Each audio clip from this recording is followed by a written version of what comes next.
Black Star Network is here. Hold no punches! I'm real revolutionary right now. Black power. Support this man, Black Media. He makes sure that our stories are told.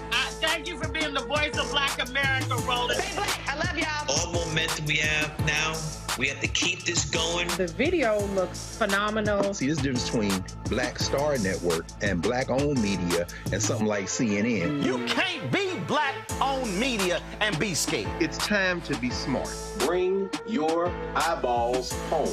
You dig?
Folks, today is Tuesday, April 23rd, 2024. Coming up on Roland Martin Unfiltered, streaming live on the Black Star Network. Non-compete clauses are now a thing of the past, thanks to the Federal Trade Commission banning the practice. We will talk to an employment attorney on how this will completely change the game in numerous industries.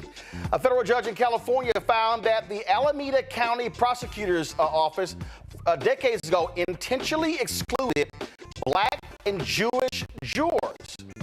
The current Alameda County DA, Pamela Price, will join us to discuss exactly what happened here. Folks, Wednesday, the Supreme Court will be hearing arguments about abortion again. This time they will decide if the Emergency Medical Treatment and Labor Act can preempt a state's abortion ban. Also on today's show, Toledo, Ohio police officers mistakenly pull over a black man who was attacked by a K-9 before they realized the automated plate reader misinterpreted the numbers on his license. You serious? And Newt Gingrich says some dumb stuff. Oh, I gotta deal with this fool. Plus, Hollywood screenwriter David Mamet, he hates DEI.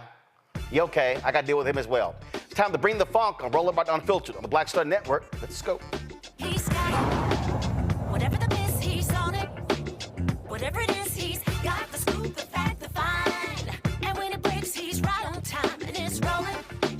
Best believe he's knowing.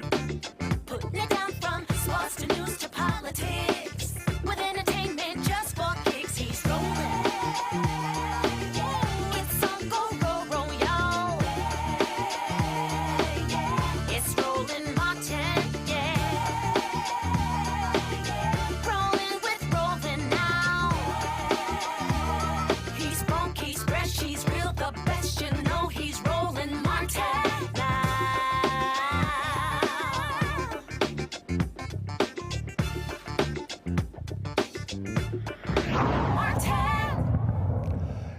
A huge decision for the Federal Trade Commission. In a 3-2 vote, they have banned non-compete agreements. These agreements have prevented millions of employees from working for competitors or starting a competing business after leaving a company or even being fired. The FTC estimates that non-compete agreements cover some 18% of the U.S. workforce.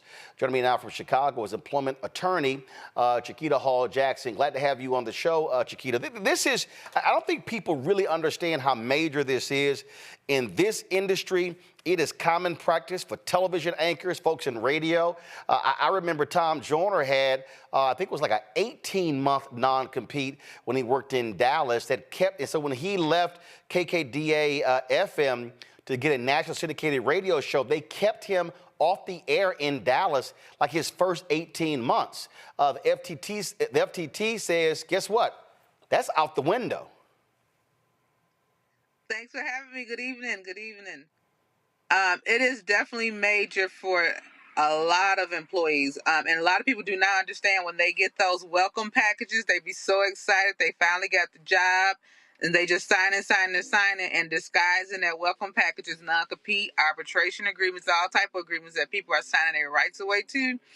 So this is definitely major because now you can now go across the street and work for your competitor. So when we say they banned this, so that means that no company can now enforce a non-compete. So there's no longer a delay. So if somebody leaves a job, they could start the next day. That's what the goal is. Now, I'm pretty sure there are going to be some challenges raising this up to the Supreme Court and a few others, but this is the Federal Trade Commission. This is the highest it can get. So hopefully they have more of an impact, but this is something that I do see a lot of companies might come in and try to challenge through litigation. Oh, there's no doubt in my mind we're going to have some lawsuits here because there are many companies that use these non-competes in a very punitive way. Like I said, there used to be some non-competes that were as long as 2 years. For the most part, we look at non-competes down there about 6 months. But what happens, I know in my industry, it's actually kept people on the sidelines where they couldn't get a job. And some states, though, require if you have a non-compete and you want to enforce it, you got to pay that person to sit on the sidelines. A lot of other places, they don't. That's correct. And Illinois actually call ourselves making an effective change by making a requirement of $75,000. You have people in the domestic world couldn't go across the street and work for their competitors. You in AutoZone now, you can't go to O'Reilly's and different things like that. And they're not even making $50,000 a year. So in Illinois, we scratch the surface by making a minimum threshold of $75,000. But like you said, you do still have to pay, but it's plenty of people that just can't move. And if so, they're going to take a job outside of their field in the meantime, in between time, until their opportunity comes where they can now exhaust their remedy. And then some people just opt in to pay the difference because with a non-compete, it usually lets you know that if you do violate it, then it comes with a nominal cost or some kind of financial cost. And most people, if you want to stay in that area of expertise, then they might be willing to pay that over a payment plan or some kind of long-term payment option.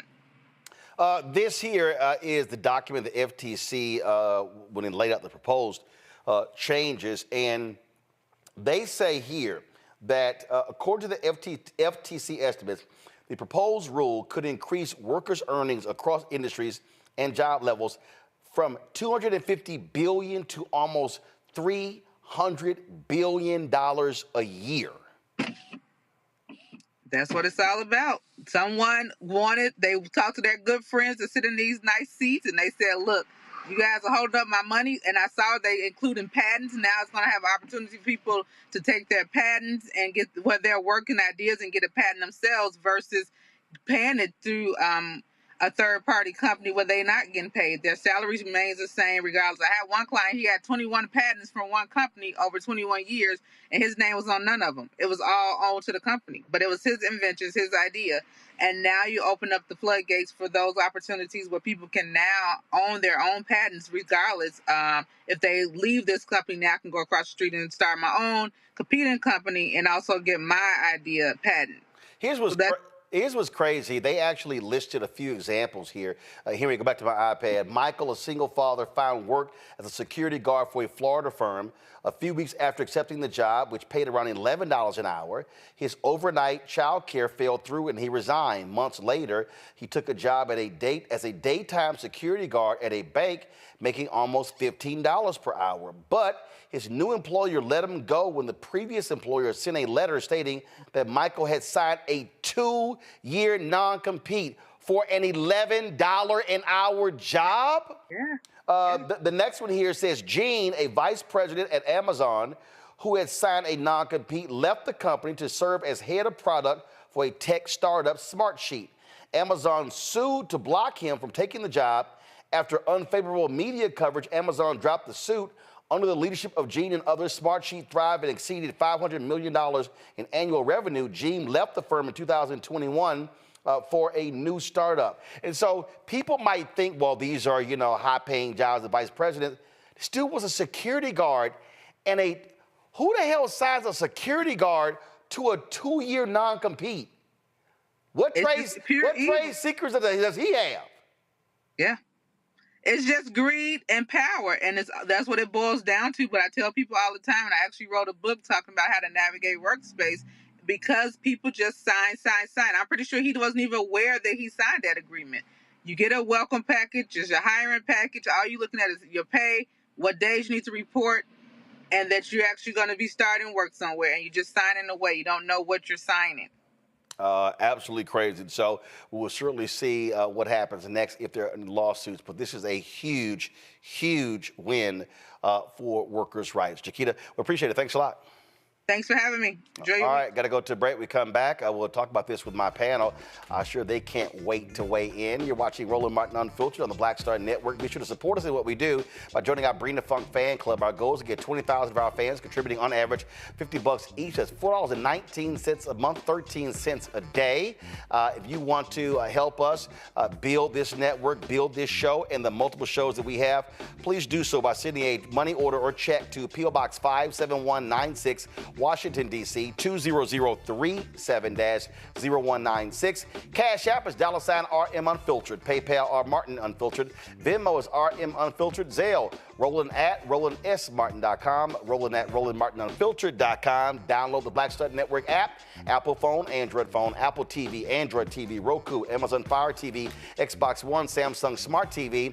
And, of course, you can be sure to get my book, White Fear, How the Browning of America is Making White Folks Lose Their Minds, available in bookstores nationwide. Fanbase is pioneering a new era of social media for the creator economy. This next generation social media app with over 600,000 users is raising $17 million, and now is your chance to invest. For details on how to invest, visit startengine.com/fanbase or scan the QR code. Another way we're giving you the freedom to be you without limits. I was just in my backyard. I was manifesting about life. I said, I would love to come back because it was a great time, and these kids need that right now. They need that male role model in the schools, I think. Even on TV. Because people are scared to go into the high schools. You know, the high school, you know what I mean? I would love to bring it back, and I think we can bring it back. What do you think? I think we'll ask the people. We'll ask your people. We'll do a poll. Y'all want to hang a Mr. Cooper? Yeah, I say let's go. We all look good. You know, Holly looked good. You know, Raven looked the same. Marquise, Don Lewis. It'd be funny to have the bullshit you see out there on TV now. God damn. What the fuck? What happened to TV? Damn. It's some... I'm like, oh my God.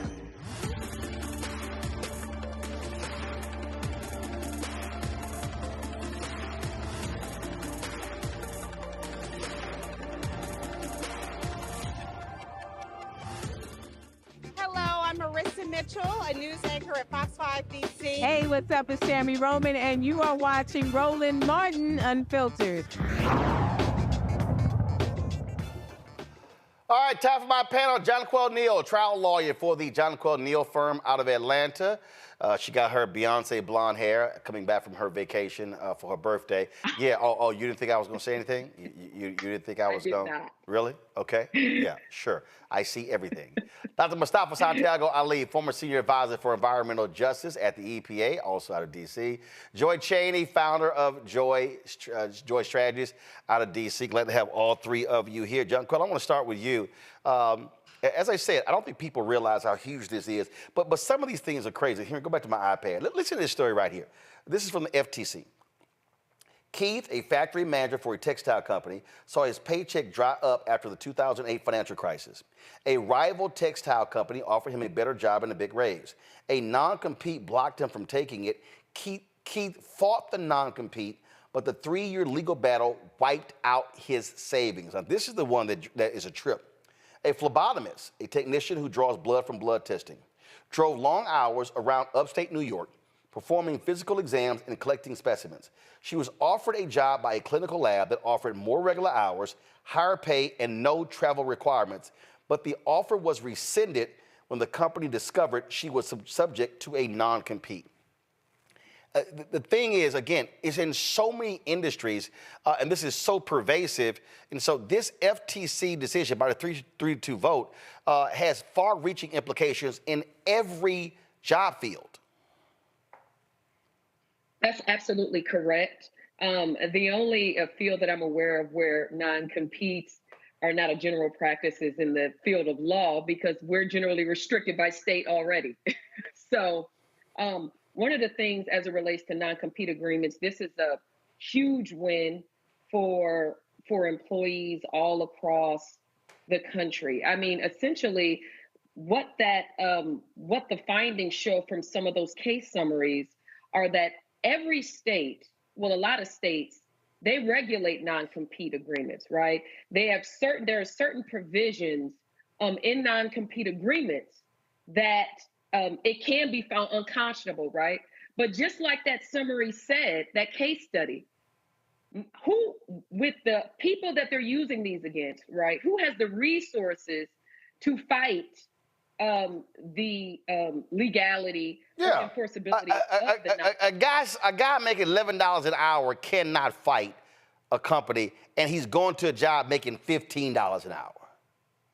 And the companies don't want to get into that's why the hiring companies will rescind those offers, right?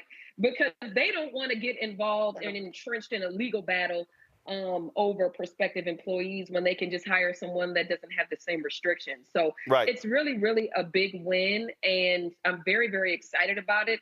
I'm cautioned a little bit about what the potential lawsuits about Congress not giving them the explicit authority to promulgate this, or whether there's implicit authority. So it'll be interesting.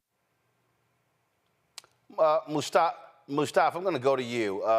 They say, FTC, 1 in 5 Americans, about 30 million people, are bound by a non-compete. That is a huge number of folks.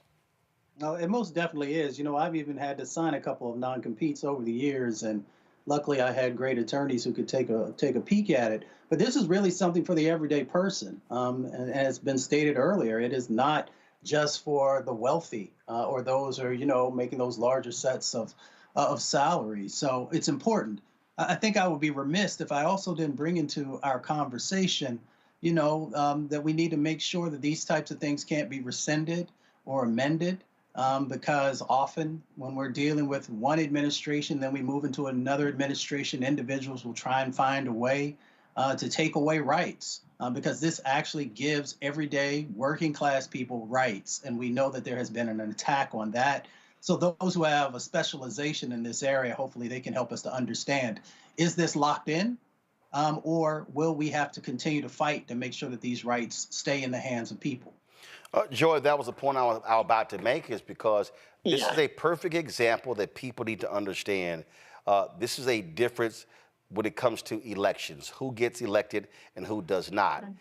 And so what you have here is a Biden-Harris administration that has been far more aggressive in supporter of workers' rights.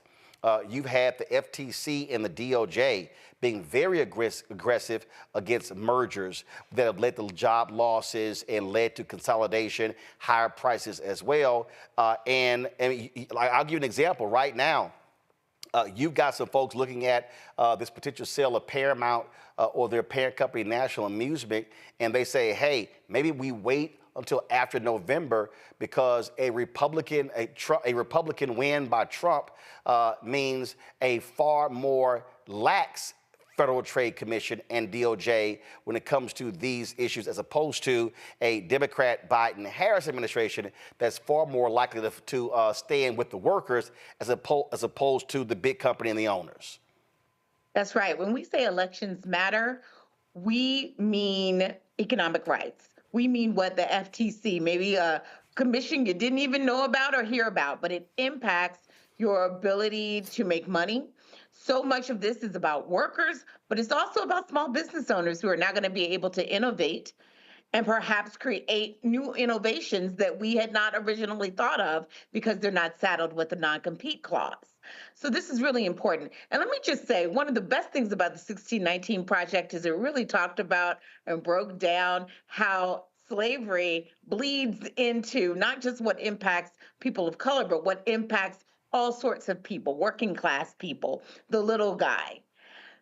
The fact that we believe that companies should control everything and that you are lucky to have a job and that they can do almost anything they want to you unfettered and can prevent your ability to earn a living beyond them and to build your own legacy for your own family is a vestige of slavery that impacts us all, regardless of race. I mean, it's just absolutely crazy. And again, we'll see. I'm quite sure you're going to have some lawsuits that are going to be filed as it relates to this. All right, folks, got to go to break. We'll be right back on Roland Martin Unfiltered on the Black Star Network. Back in a moment. Next on A Balanced Life, we're talking everything from prayer to exercise to positive affirmations and everything that's needed to keep you strong and along your way. That's on A Balanced Life with me, Dr. Jackie, on Black Star Network.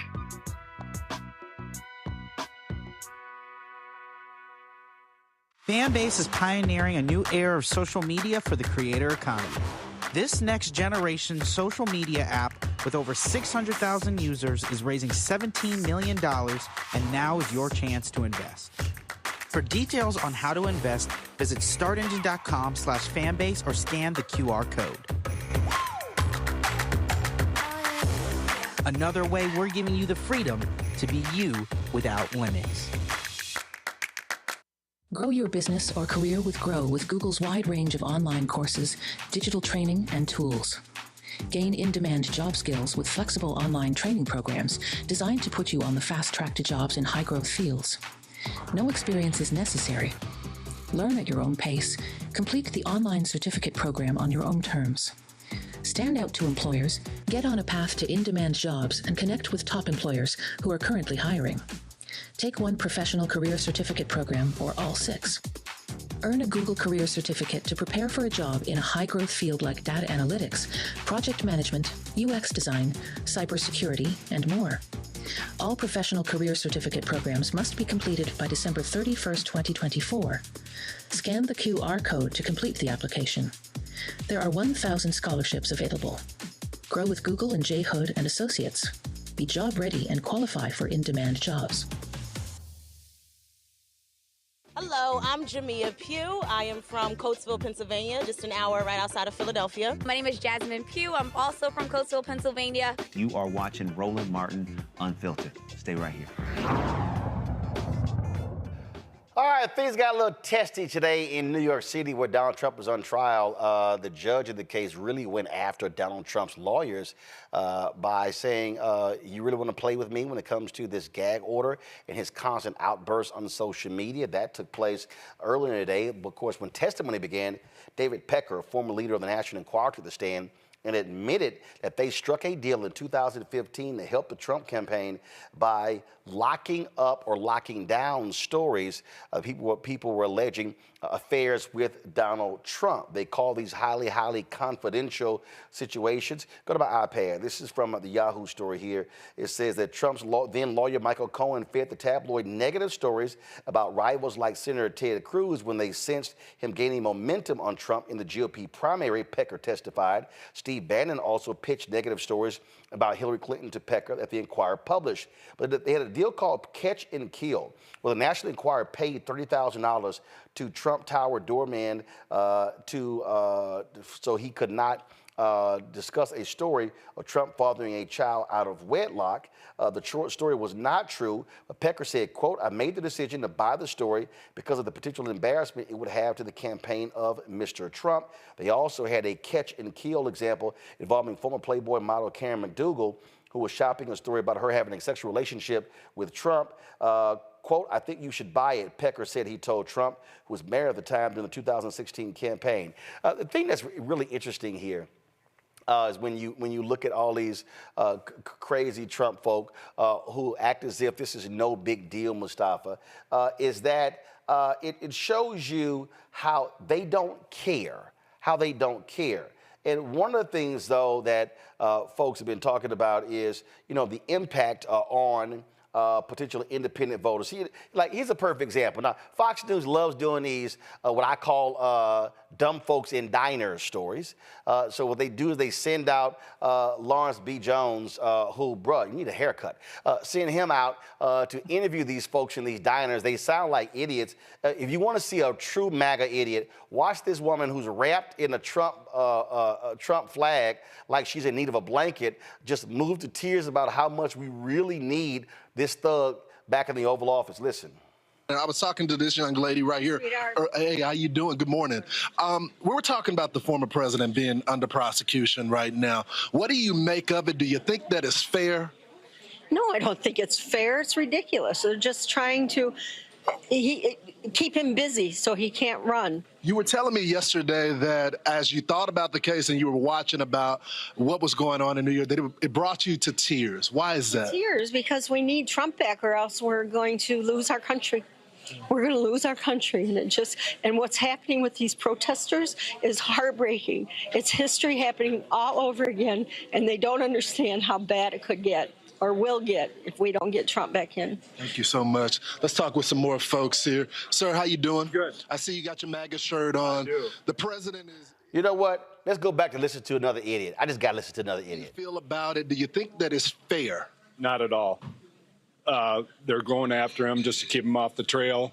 And if it was anybody else, it wouldn't even be a case. But just because he's the president, they're going after him. It's the only way they can win. So the question is, guys, can Donald Trump get a fair process in New York City? Sir, what do you think about that? You got Donald Trump, he's in Manhattan. You got a DA that made a campaign promise to go after him. The area that is seating the jury, only 80% of them are Democrats and only 20% of them voted for Donald Trump. Do you feel like they can be fair? Absolutely not. I think that the media as a whole has made it their mission to try and come together against Donald Trump, and that's all they're concerned about is beating him. I was talking to this young lady Here, right here. let's see here, Mustafa. You notice Lawrence never asked the question, hey, do you think Donald Trump should have paid off a porn star who he cheated on his wife with? You notice that actually wasn't asked. So we'll talk about a fair trial. He's also, Mustafa, on trial for the exact same thing that Michael Cohen pled guilty to under the Trump Department of Justice. Well, you know, the Republicans used to label themselves as the party of family values. And when you have both reporters who won't ask the poignant questions, really they're just basic, straightforward questions, then that sort of shares the framing that they're approaching this from. The other part of it is you see individuals who wrap themselves in privilege. And privilege means that you don't have to actually deal with the facts, because the facts, the law, whatever the situation might be, no longer really apply to you, because they definitely got it wrong, because if it had been anybody else, they would be in jail. Some would say under the jail for the things that, you know, Trump has done over the years. So to ask the basic question, is it all right for you to pay off a porn star as your wife has just had a baby? You know, when you don't ask the basics, then that pretty much tells us exactly where you're coming from. But the deeper part is about the values of the Republican Party, or the lack thereof, when you are willing to, in many instances, call yourself people of faith, but yet the individual whom you're willing to give your vote to has no reflection of any of the major religions. Maybe if you're doing something with some Trump occultism or something like that. But, you know, it's just a shame to see the erosion of basic values that have happened for at least a percentage of our country. The thing that just really cracks me up, Joy, is that he's admitted, yeah, we paid her off because we didn't want the public to know, so it's going to hurt my campaign.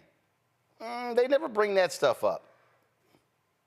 Yeah, I mean, look, when we wonder why is Trump doing all these antics, why is he threatening jury pools, why is he challenging the judge, why is he threatening a judge's daughter, why is he behaving so outrageously? When we ask why, it's because he's feeding red meat to his followers, people who would believe him. And he's trying to create a narrative that it doesn't matter what happens. It's a fait accompli. We are out to get him.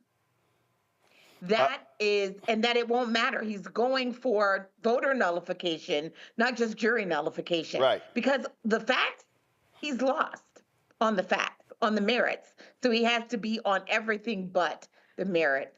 That's why he keeps up these antics. And you are right. He's doing it for his cult. I just think it's hilarious, John Quell, how he and his attorneys go, this is no big deal. I mean, this is really no big deal. Actually, it's against the law. And again, his own attorney has already gone to jail. His own attorney got charged by his Department of Justice. So if the case against you is bogus, Well, wasn't the case that your Attorney General, Bill Barr, prosecuted him on, wasn't that bogus too? Well, it's interesting because, I've noticed that a lot of the Trump supporters make it a partisan issue, right? Because he's the president. However, the former president. However, just because of whatever position that you have in society, that does not make you above the law. And if you committed crimes, you should be prosecuted for those crimes. You should not be treated differently because of whatever position that you have in society.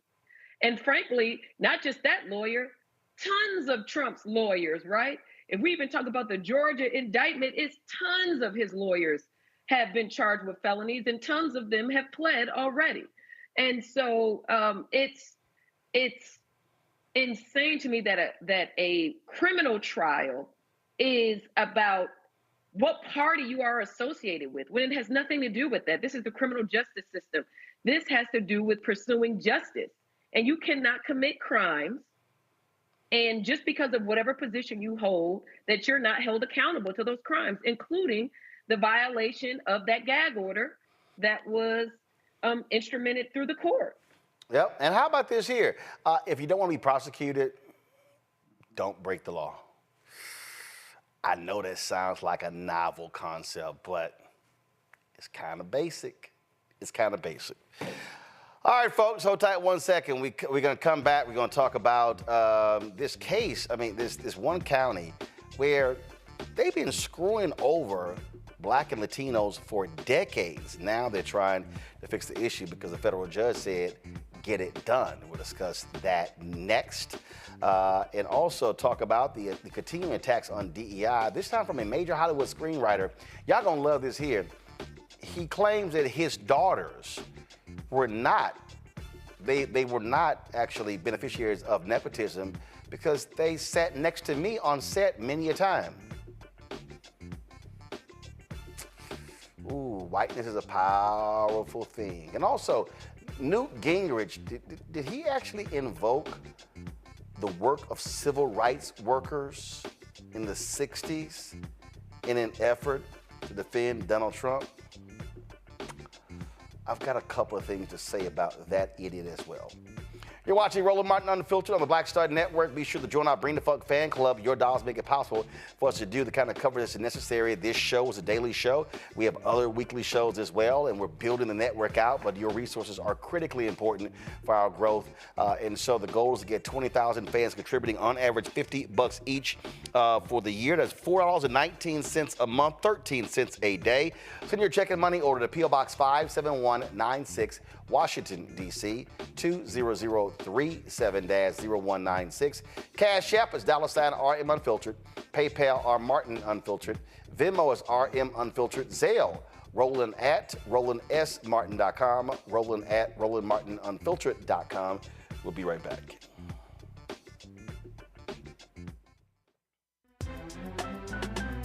I'm Faraji Muhammad, live from LA. And this is The Culture. The Culture is a two-way conversation. You and me. We talk about the stories, politics, the good, the bad, and the downright ugly. So join our community every day at 3 p.m. Eastern and let your voice be heard. Hey, we're all in this together. So let's talk about it and see what kind of trouble we can get into. It's The Culture, weekdays at 3, only on the Black Star Network. Oh, hey folks, Roland Martin here. And so if you go to my website, of course, you can check out our wonderful pocket squares. I know some of y'all, when I'm wearing suits, I get emails from different people about different things. And so this is one of the Shibori pocket squares that I'm wearing right now that actually looks like a flower. But we also have custom-made feather pocket squares, because y'all know we got to be different. I remember when I was battling Steve Harvey at Essence, I said, you know what? I can't just keep wearing the same boring, bland silk pocket squares. So all of these feather pocket squares are custom made. They're all individual. And so you can check those out on RolandSMartin.com. You can also get the Shibori pocket squares on RolandSMartin.com. And so go to the website, folks, and get your latest Shibori pocket square today. if you're gonna look clean, you got the summertime coming up, you be wearing linen suits, it's time to look a little fly. And so you might as well ditch the silk and go with the shibori or the feather custom made pocket squares.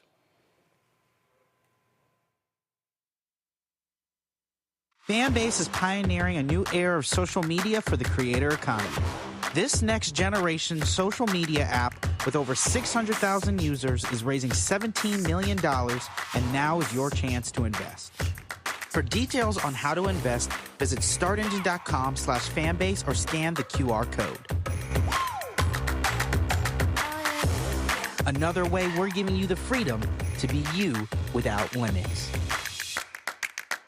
What's up, y'all? This is Wendell Haskins, a.k.a. Win Hogan at the Original T Golf Classic. And you know I watch Roland Martin Unfiltered.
Folks, Avion White has been missing from Suwanee, Georgia since March 11th. The 15-year-old is 5 feet 3 inches tall, weighs 120 pounds, with black hair and brown eyes. Anyone with information regarding Avion should call the Gwinnett County, Georgia Police Department, 770-513-5700, 770-513-5700.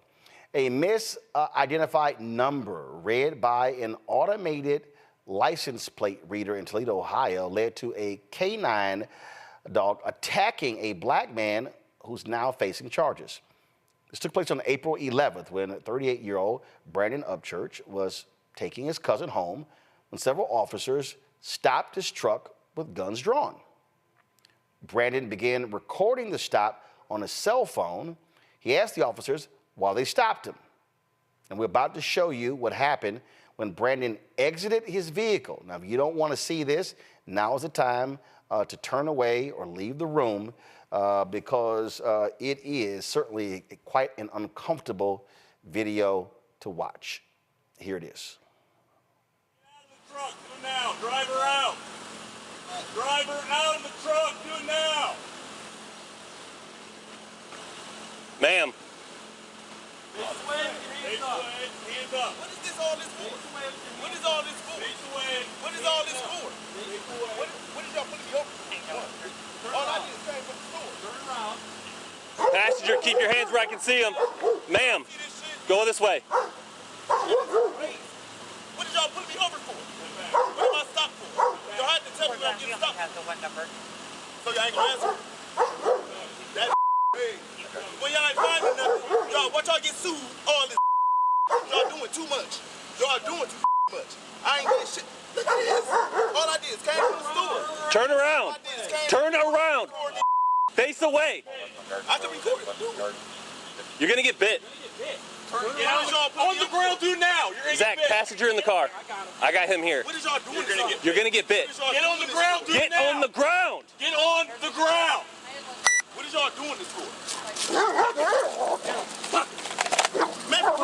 Flip over. Off of me, man. What y'all doing, man? What is y'all doing, man? Man, I'm not even doing nothing. I'm not even doing nothing. Put your hands behind your back. Oh my goodness. Put your hands behind your back. Don't you move. Move. What did I do? What did I do? Can you answer that, please? Wow. You know how the dog bite me? Wow. Open up your door slowly.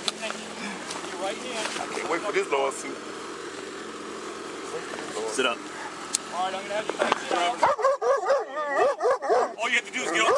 Listen, your car has a stolen license plate on it. I promise it don't. Yeah, it does. I promise it don't. All this for a stolen license plate? And I promise it's not. And I bet it's not. And I promise it's under my name. Stand up. I promise it's under my name. Walk back slowly. That is crazy. Face this car. This car is not stolen. Separate your feet. License plate is not stolen. Y'all have the dog bite me. I love this lawsuit. All this because y'all think my license plate is stolen. All this because y'all think my license plate is stolen. I stay up the street.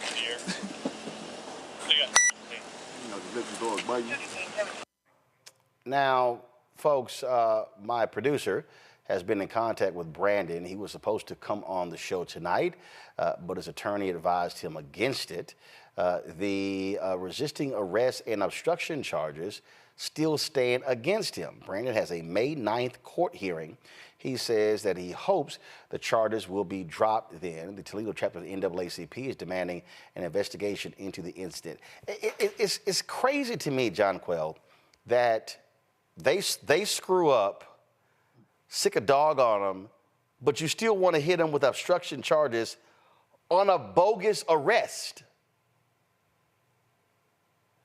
Yeah, you know, certain commands that the police give you, they do want you to follow those, but it is absolutely insane that we have an improper detention, right, of this young man, and then you all are going to move forward with these charges. But let's not even talk about the use of excessive force. First of all, they were taunting him, telling him that you're going to get bit when his behavior didn't warrant a dog to be let loose on him, essentially. And so it was inhumane. It's very difficult to even watch that. I watched it earlier today, and watching it this time, I don't know, it gets harder and harder for me to even watch that because it's absolutely horrendous behavior. And as you heard him on the video, he said this is going to be a lawsuit, and you can count on it, as you just stated, his attorney. That's a violation of his Fourth Amendment rights. And they have a federal lawsuit against him as it relates to this. And it'll be in their best interest to drop those charges against him, for sure. I don't understand how he can even still be facing charges, Joy.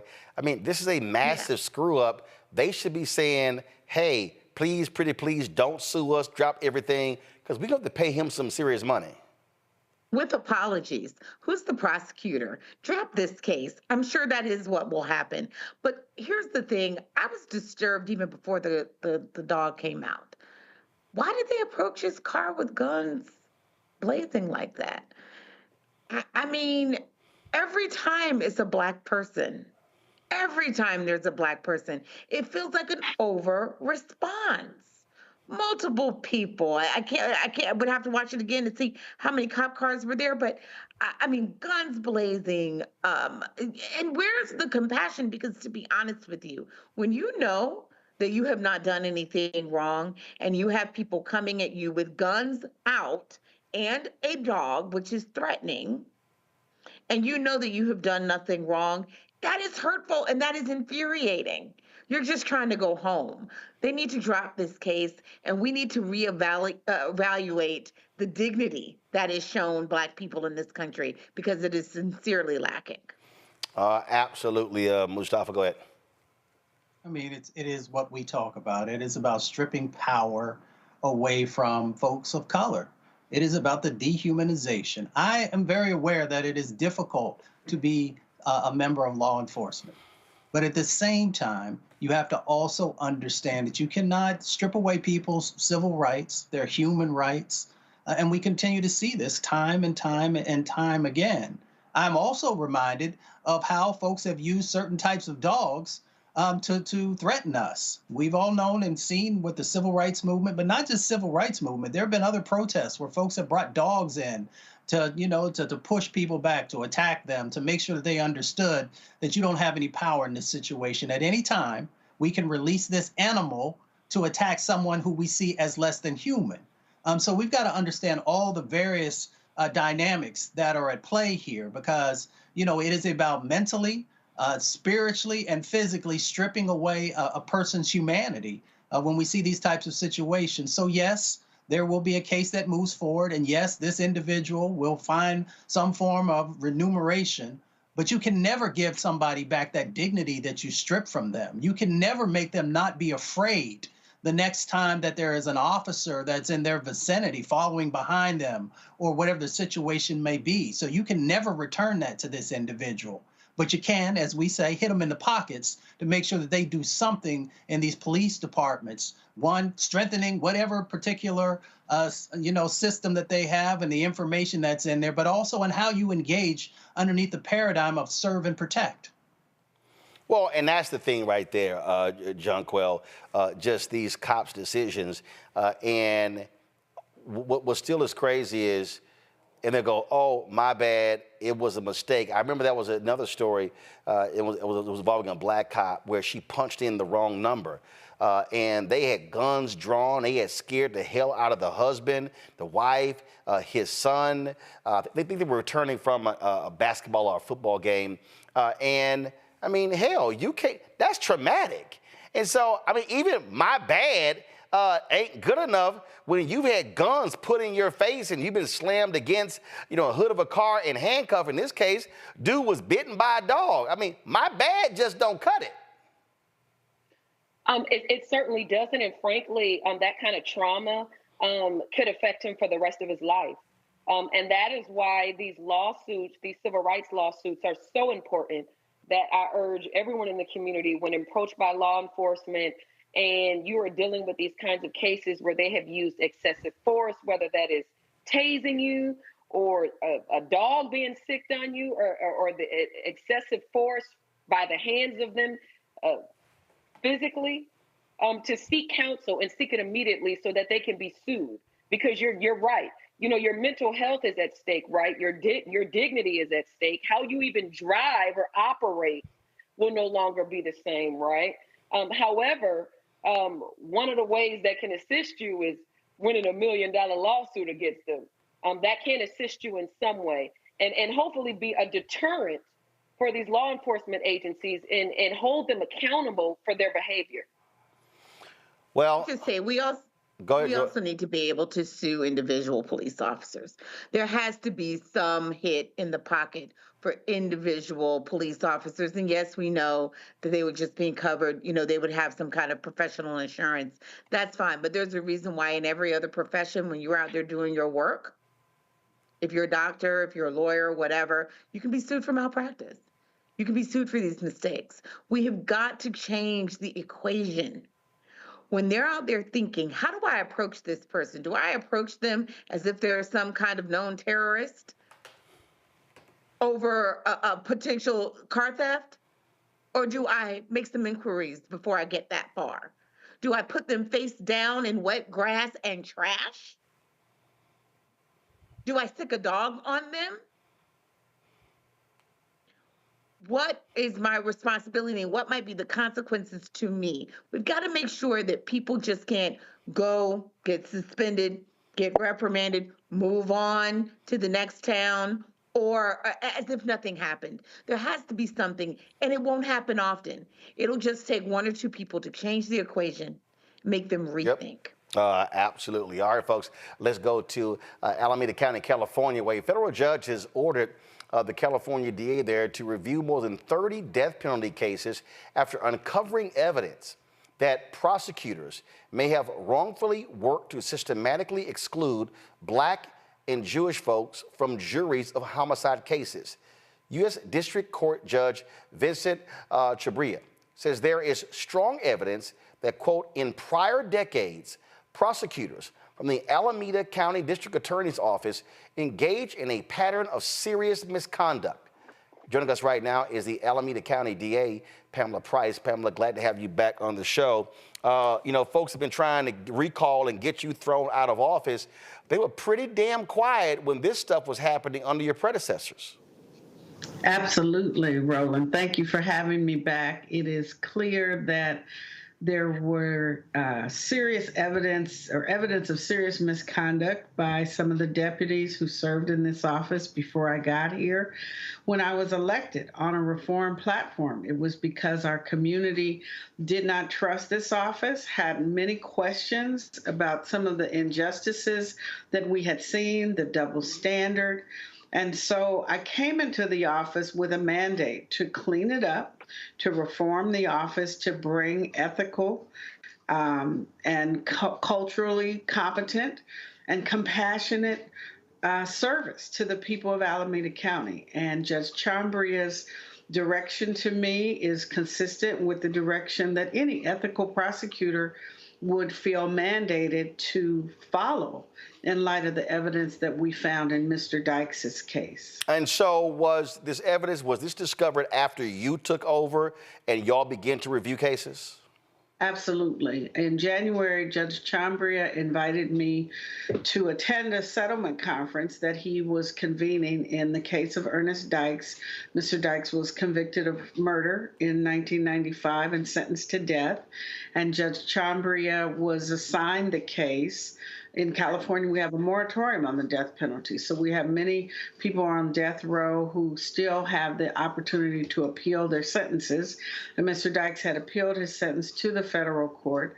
It was assigned to Judge Chambria, and he invited me. And once I got into the case, I assigned a deputy to review the matter. And within a week, she found that there were these notes of prosecutors who clearly appeared to have targeted Jewish people and Black people and removed them from serving on a jury.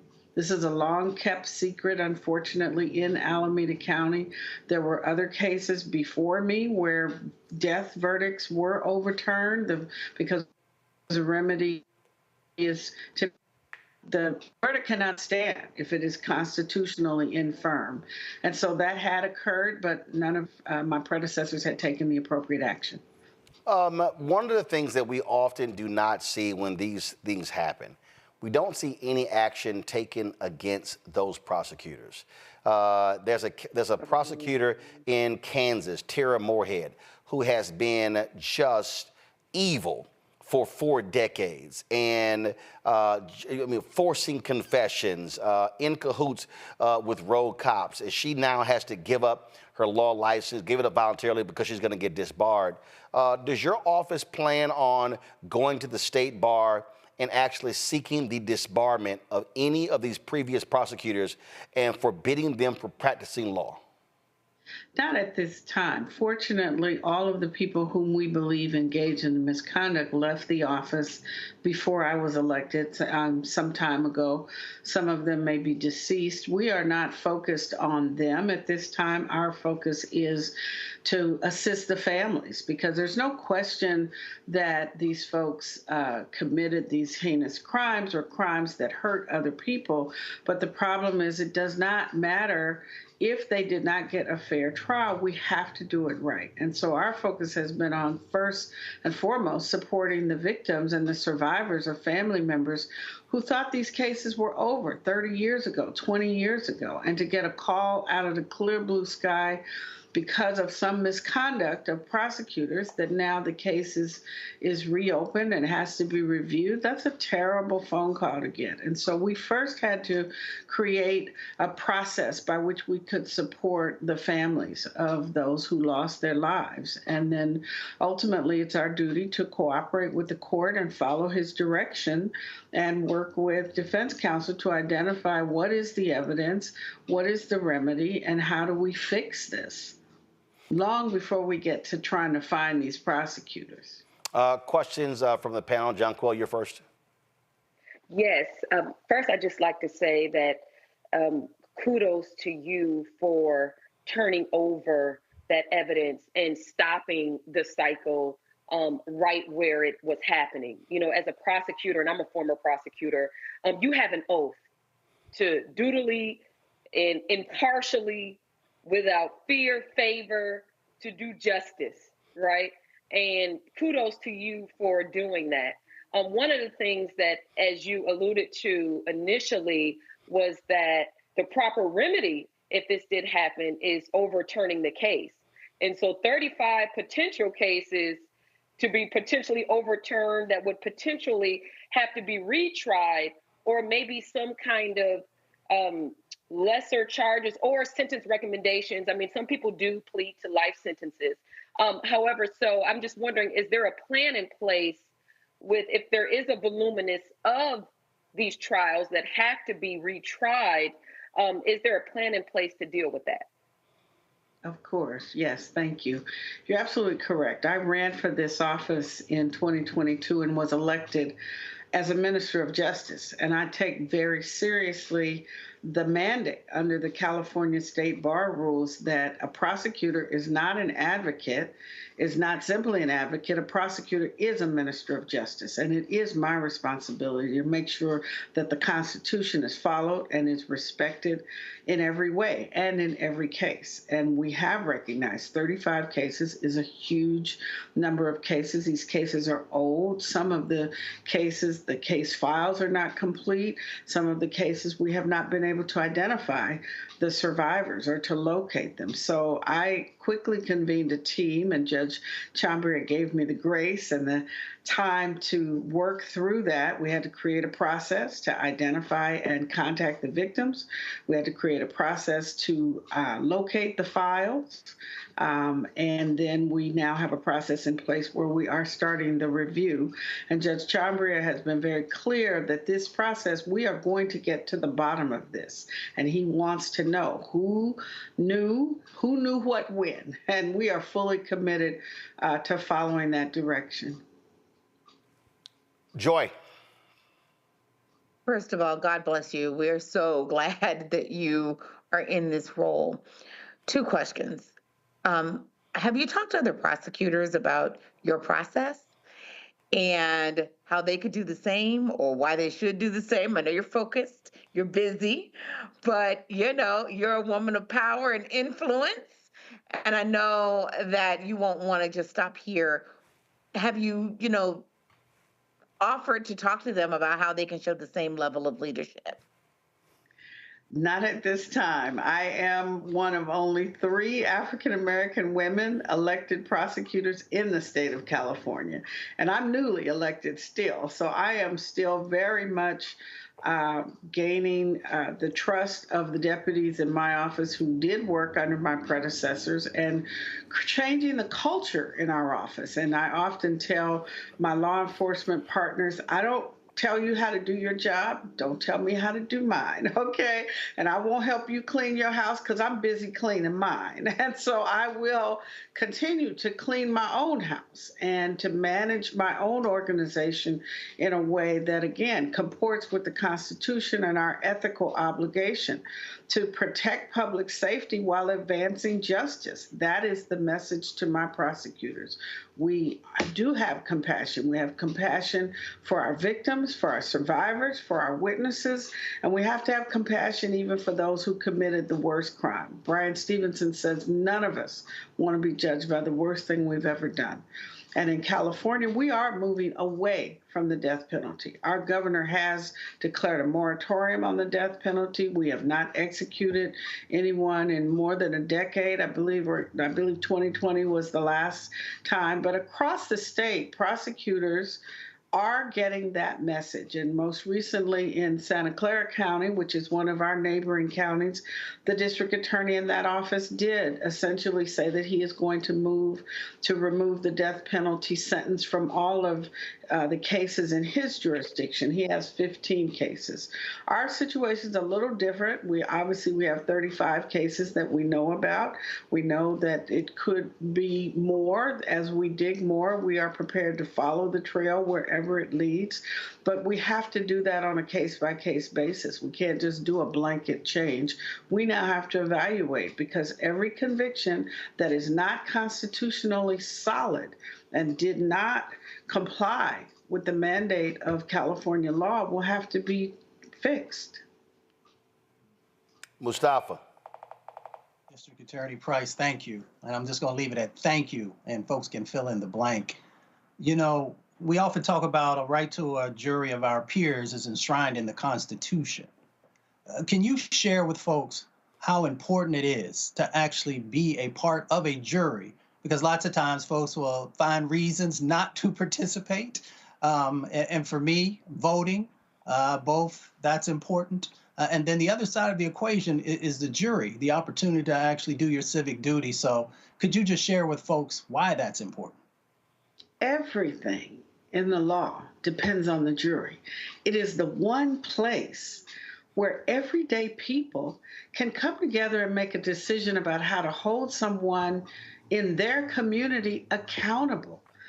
As a trial lawyer for 40 years, I tried dozens, hundreds of cases, both up and down the state of California and in federal court, and I rarely had a jury that was diverse. But when I did, and even when I didn't, I understood the value of having diverse points of view. When people go in that jury room, they need to understand some of the things that have impacted the person who is accused of crime. And it's so important that there be some level of cultural competence that helps people to understand the facts. And you can't understand facts just based on one single life experience. You have to have a diversity of thought, a diversity of experience, a diversity of culture. All of that is what helps people get to the truth. And I do believe in the jury system. I do believe that juries can get to the truth, but it has to be done. It has to be fair. And you have to allow people who are able and willing to serve to serve. That's from the lawyer's perspective. From the person's perspective, this is a civic right that few places in the world have, that we are unique in our country, that we have this, and it is as precious as the right to vote. For women and Black people, we couldn't serve on juries. People had to die for us to serve on juries. And we still fight the stigma in our criminal justice system that we are not considered credible. The word of a Black woman often is not given the same weight as a white man. And unless and until we have Black people, Black women, other people of other cultures and other experiences on a jury, we're not going to get over that kind of bias and discrimination in our criminal justice system. Absolutely. Well, look, we certainly appreciate you being on the case and continue the good work and keep us updated on what happens here. All right. Thank you. All right, folks, got to go to break. We'll be right back. I'm Roland Martin Unfiltered on the Black Star Network. Back in a moment. Next on the Black Table with me, Greg Carr. Dr. Kwasi Kanadu, author, scholar, and healer. He is one of the truly representative thinkers and activists of our generation. I had a dream, a particular night, and when I woke up, several ancestors came to me, and they came to me and said, "We really like what you're doing, but you have to do more." His writing provides a deep and unique dive into African history through the eyes of some of the interesting characters who have lived in it, including some in his own family. The multi-talented, always fascinating Dr. Kwasi Kanadu on the next Black Table here on the Black Star Network. On the next Get Wealthy with me, Deborah Owens, America's Wealth Coach. Have you ever had that $1 million idea and wondered how you could make it a reality?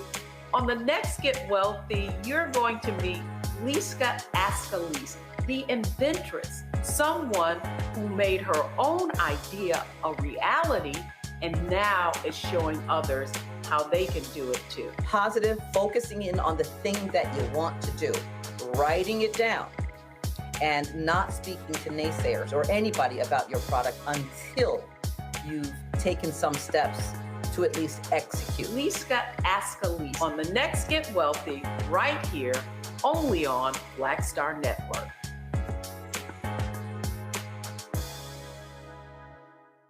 Hey, yo, what's up? This is Mr. Dalvin right here. What's up? This is KC. Sitting here representing the Jodeci, that's Jodeci. Right here on Roland Martin Unfiltered.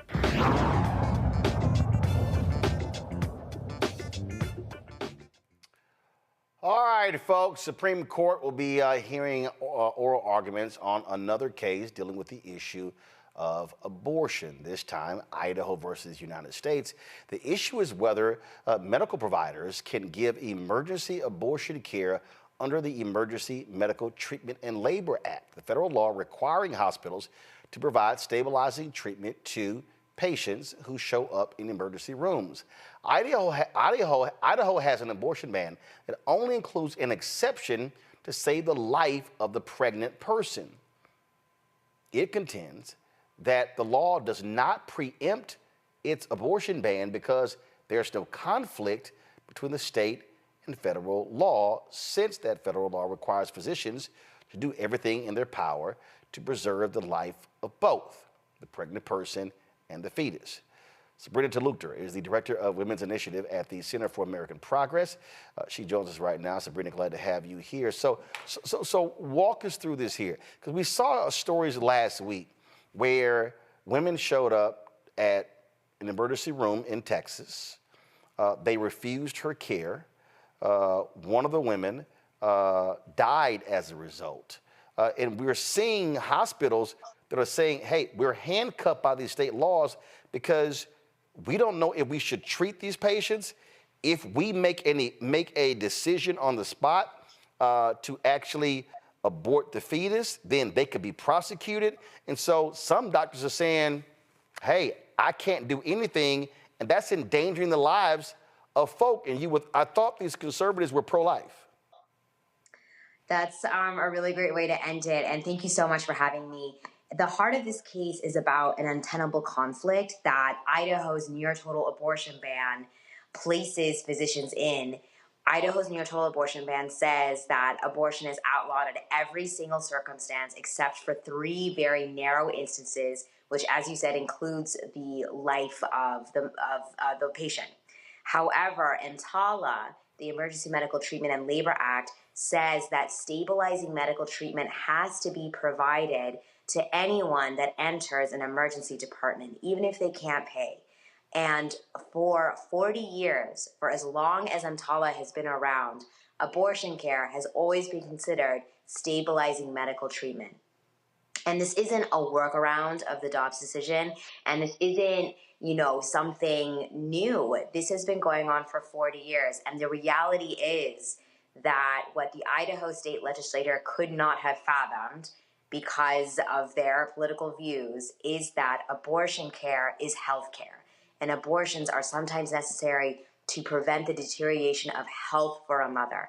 And at every point in this case, from when this case started 2 years ago, physicians, medical associations, and provider advocacy organizations have submitted testimonies, have provided evidence that what is happening in Idaho and what requires of them from EMTALA puts them in an irreconcilable conflict. And the people that bear the consequences are patients, but also the entire health infrastructure of the state of Idaho. Since this ban has been written over 2 years ago, we've seen multiple maternity wards shut down in rural parts of Idaho, and we've seen 1 in 5 obstetricians stop practicing. And what that means is Idaho's maternal mortality rate has doubled. And we've just seen how things like the state abortion ban have made places like Idaho unsafe for pregnant women. And the reality is that the Supreme Court sides with Idaho. Other states will see a similar pattern. Well, and that's really what we see here. And then what you hear from conservatives, from Republicans, is that, oh, well, the bottom line is everything is good. Yeah, but they can't explain, one, the increase in deaths. Absolutely. And also just the increase in the long-term health consequences of a pregnant woman not getting the care that she needs. Abortion care isn't just necessary to save the life of someone. It could be for reasons like preserving future fertility options, for preeclampsia, for ectopic molar pregnancies, for hemorrhaging that happens.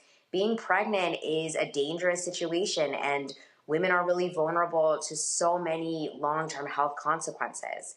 And that's why this case is so important, because the outcome of Idaho versus the United States impacts every single pregnant woman, medical provider, and EMTALA certified medical facility in the United States, regardless if abortion is legal in that state.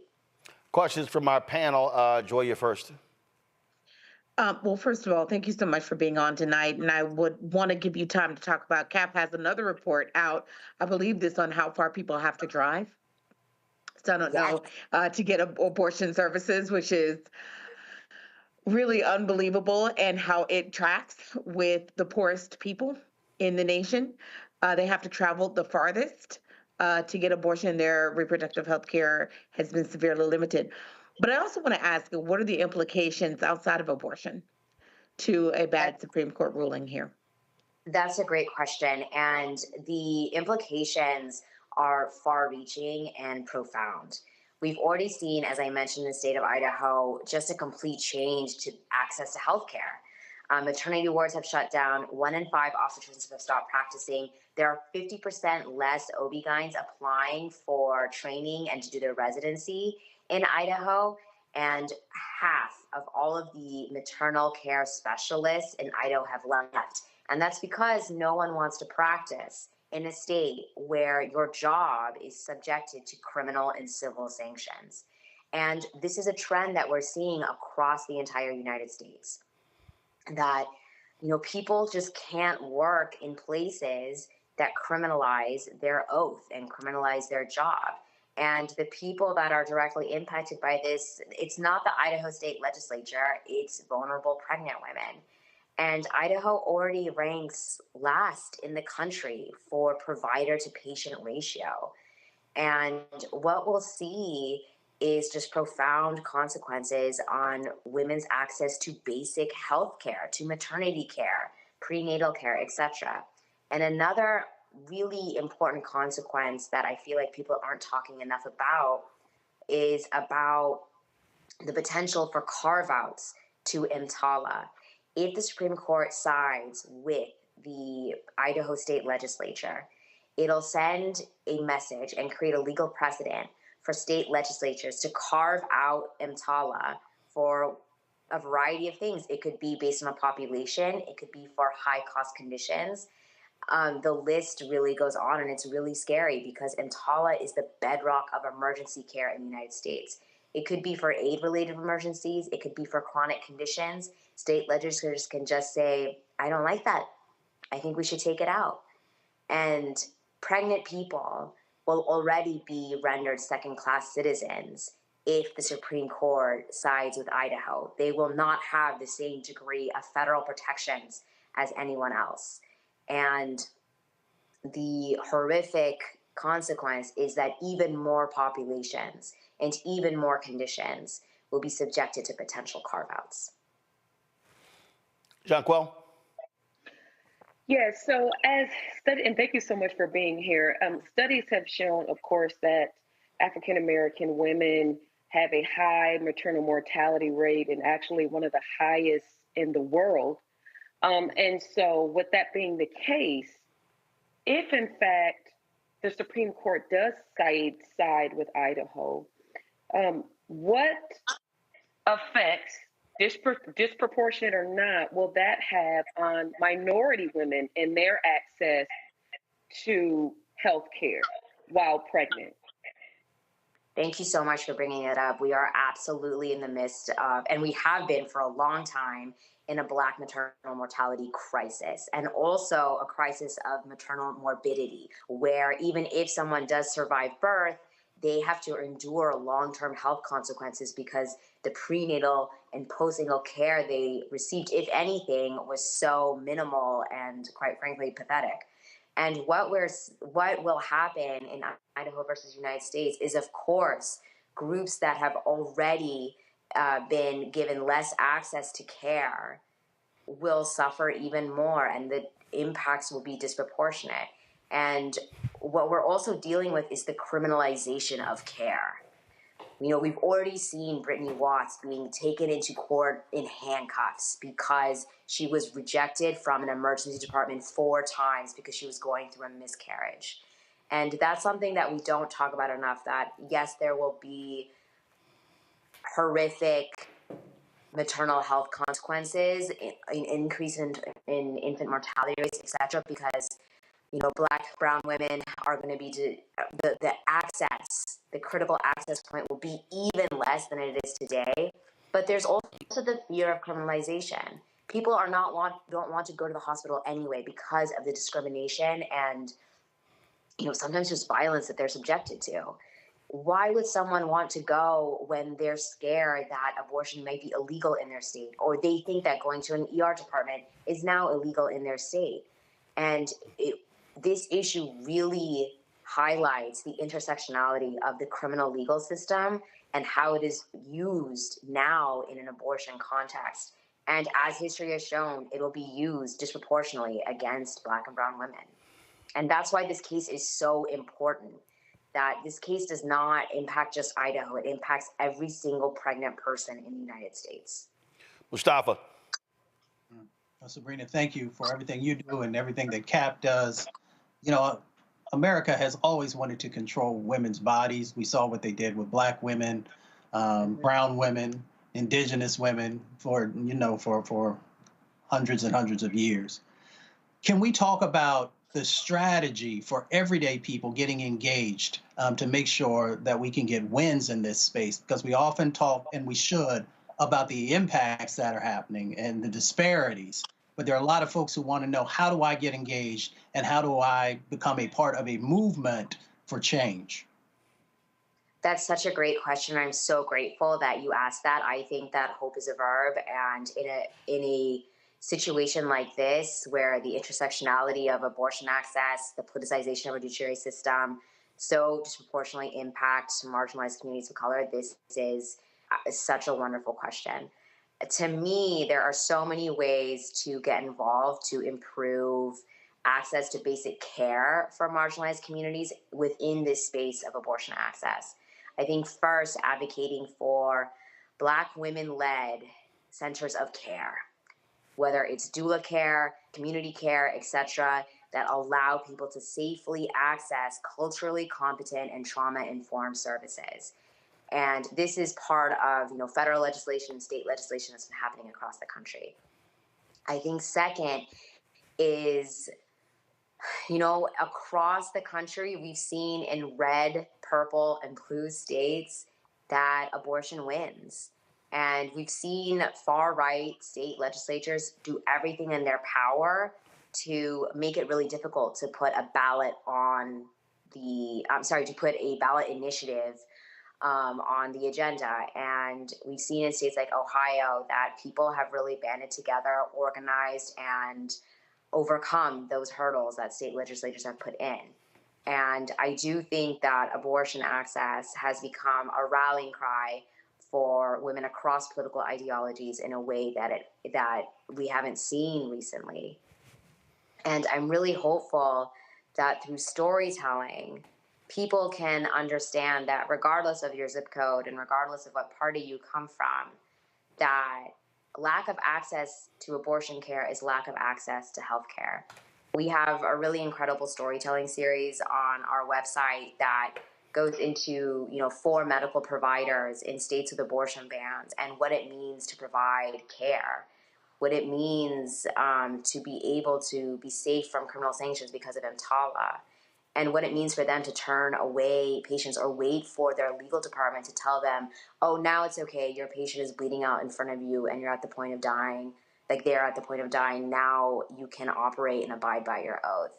I think these are the stories that need to be shared because it brings a lot of other people to the table, because this is not normal. And, providers and patients deserve basic access to care, basic confidential communications. And that's why, again, EMTALA is so important for every person in this country. All right, then. Well, Sabrina, we appreciate it. Thank you so very much for your perspective. Thanks a lot. Thank you so much for having me. All right, look forward to having you back. All right, folks, got to go to a break. When we come back, we're going to talk about some crazy stuff from Newt Gingrich and also attacks on DEI from Hollywood screenwriter David Mamet. But before we do that, a lot of y'all have been asking me about, of course, the pocket squares that we have available on our website. You see me rocking the Shibori pocket square right here. And it's all about looking different. Now, look, summertime is coming up. And so y'all know, I keep trying to tell fellas, change your look, please. You can't wear athletic shoes every damn wear. And so if you're putting on linen suits, if you're putting on some summer suits, have a whole different look. The reason I like this particular pocket square, the Shibori, is because it's sort of like a flower and looks pretty cool here versus the traditional boring silk pocket squares. But also I like being a little different as well. So this is why we have these custom-made feather pocket squares on the website as well. My sister actually designed these after a few years ago. I was in this battle with Steve Harvey at Essence, and I saw this at a St. Jude fundraiser. I saw this feather pocket square, and I said, well, I got some ideas. So I hit her, and she sent me about 30 different ones. And so this completely changes your look. Now, some of you men out there, I had some dudes say, oh, man, I can't wear that. Well, if you ain't got swagger, that's not my problem. But if you're looking for something different to spruce up your look, fellas, ladies, if y'all looking to get your man a good gift, I've run into brothers all across the country with the feather pocket squares saying, see, check mine out. And so it's always good to see them. And so this is what you do. Go to RolandSMartin.com/pocket squares. You can order Shibori pocket squares or the custom-made pocket squares. Now, for the Shiboris, we're out of a lot of the different colors, and I think we're down to about 200 or 300. So you want to get your order in as soon as you can, because here's what happened. I got these several years ago, and the Japanese company signed a deal with another company, and I bought them before they signed that deal. And so I can't get access to any more from the company in Japan that makes them. And so get yours now. So come summertime, when I see y'all at Essence, y'all could be looking fly with the Shibori pocket square or the custom-made pocket square. Again, RolandSMartin.com/pocket squares. Go there now. Hatred on the streets, a horrific scene, a white nationalist rally that descended into deadly violence. White people are losing their damn minds. An angry pro-Trump mob storms the U.S. Capitol. We've seen shots. We're about to see the rise of what I call white minority resistance. We have seen white folks in this country who simply cannot tolerate black folks voting. I think what we're seeing is the inevitable result of violent denial. This is part of American history. Every time that people of color have made progress, whether real or symbolic, there has been what Carol Anderson at Emory University calls white rage as a backlash. This is the rise of the Proud Boys and the Boogaloo Boys. America, there's going to be more of this. Here's all the Proud Boys, guys. This country is getting increasingly racist in its behaviors and its attitudes because of the fear of white people. The fear that they're taking our jobs, they're taking our resources, they're taking our women. This is white fear.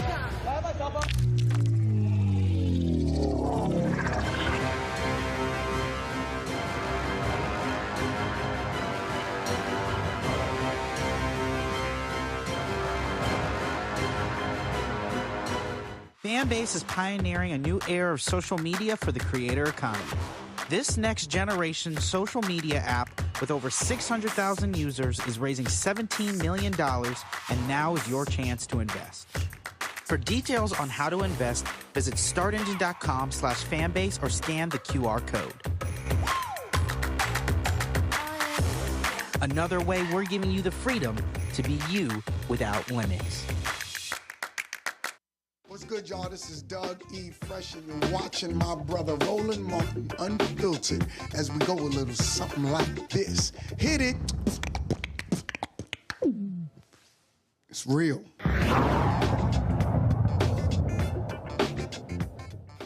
It really gets on my nerves when I see conservatives, especially white conservatives, say some of the most outlandish things when it comes to comparing the plight of thug-in-chief Donald Trump to the revered veterans of the Black Freedom Movement, also known as the Civil Rights Movement. Newt Gingrich, the disgraced former Speaker of the House, who should not give anybody any marital advice whatsoever, was on Fox News, and this idiot actually said this. I think in terms of the court, something that Speaker Mike Johnson said really struck home with me when he said about the decision on whether or not to help Israel and Ukraine, that this is not a game. Let me tell you, I am deeply worried that tomorrow a totally corrupt judge and a totally corrupt district attorney are going to try to put a former president of the United States, candidate of his party, and front runner in the polls in jail. Now, I think this is so horrendous that there has to be some way to reach out to the Supreme Court. I mean, this is literally like some of the civil rights workers in Mississippi in the 1960s. The New York system is now so deeply corrupted, and it is so bitterly, deeply anti-Trump. The absurdity of the judge's daughter, who made millions and millions of dollars doing anti-Trump politics, and the judge would like us to believe, much like Joe Biden, he had no idea what his children were doing. I mean, the whole thing, frankly, resembles On the Waterfront, Stanley Kubrick's brilliant film. This is about corruption. It has nothing to do with honesty. And what worries me is it's a genuine threat to Donald Trump. I mean, I think any step that would put him close to a New York prison is an extraordinarily dangerous step. And I would hope that there's some legal way to block it and make sure that it never happens, because the thugs he's dealing with are totally out of control, have total contempt for the rule of law, and frankly are unworthy of being in the offices they hold.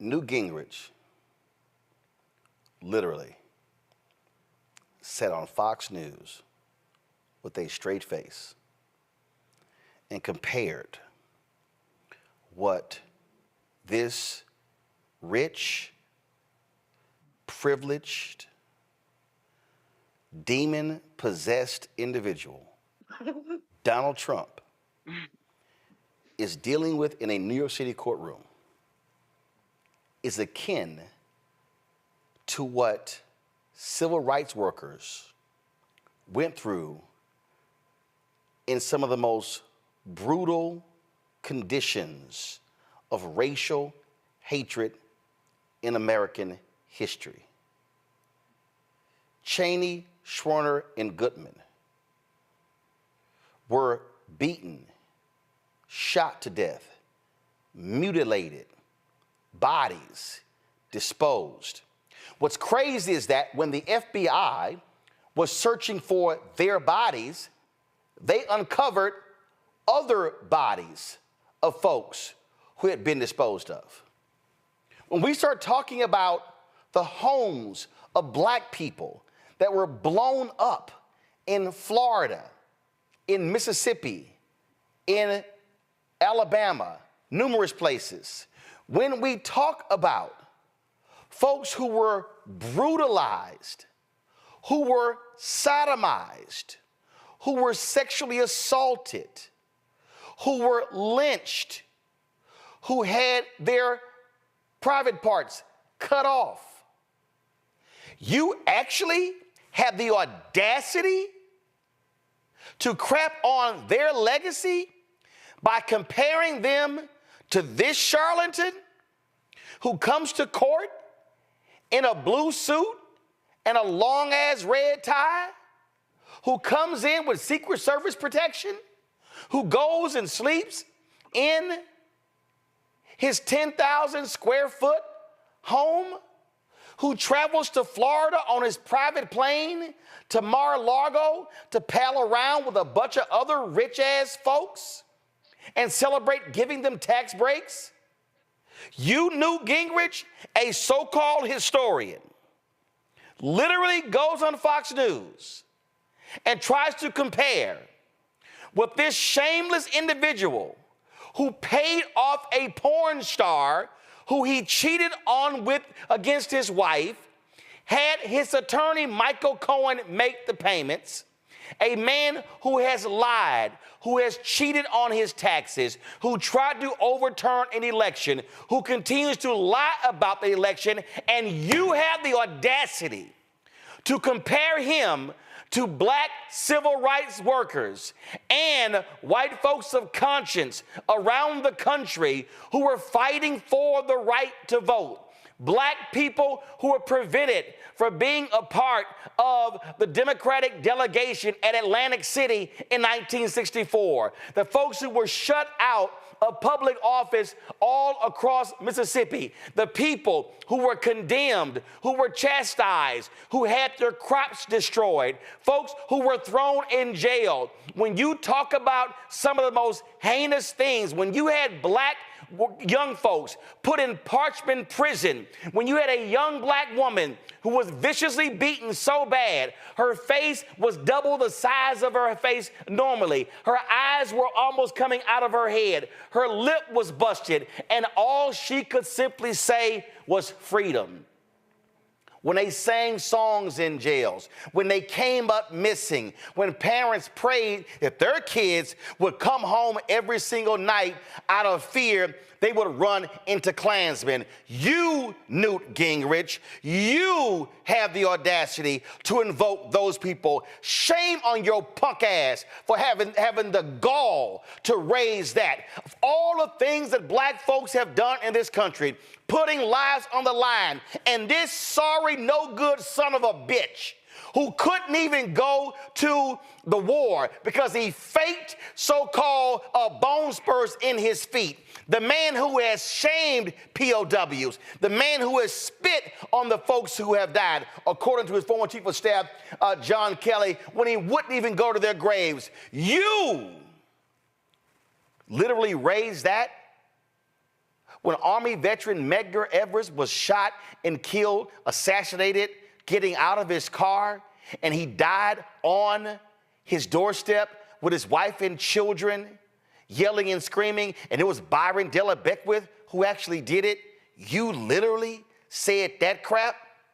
Oh, hell no. There's no way in the world I could sit here as a conscious black man and allow you, Newt Gingrich, a truly pathetic individual, to invoke those people. They are American heroes. They are American sheroes. They are the individuals who made this country truly live up to, as Dr. King said, be true to what you put on paper. And you are not going to sit there on Fox News and make that type of comment and invoke their name and their fight and their legacy to compare it to this, yes, son of a bitch, Donald Trump.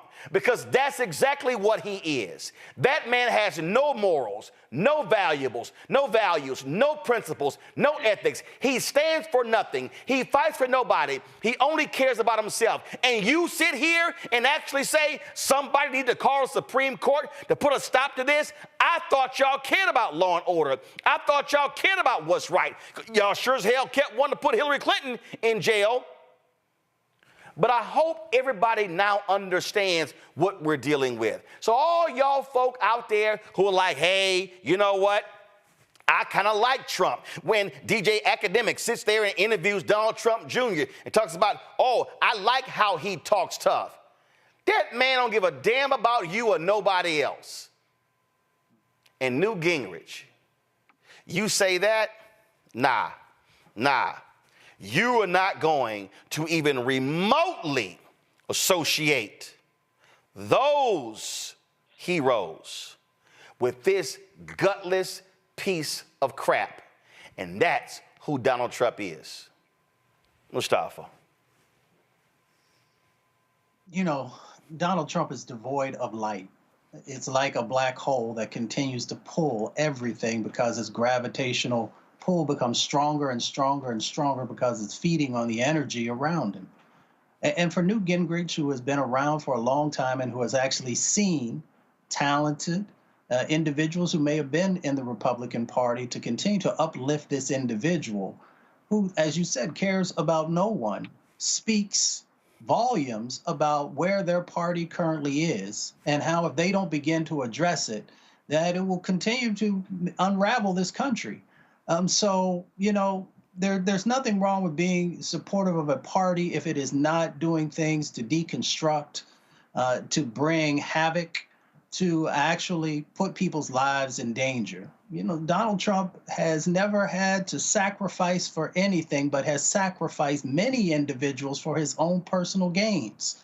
And for Newt Gingrich to continue to feed into this, once again, speaks to how the particular party at the moment's moral compass is broken at best, or no longer has any moral value to add to this democratic thing that we are trying to figure out how we get it right. So, you know, I hope folks will educate themselves, and I hope that they will begin to actually look for individuals who are focused on trying to uplift our country, who are trying to make sure that those who have never had a voice now have a voice, and try and make sure that we're creating something better for our children and our children's children. But by the current sets of activities they're doing, they're falling short at best.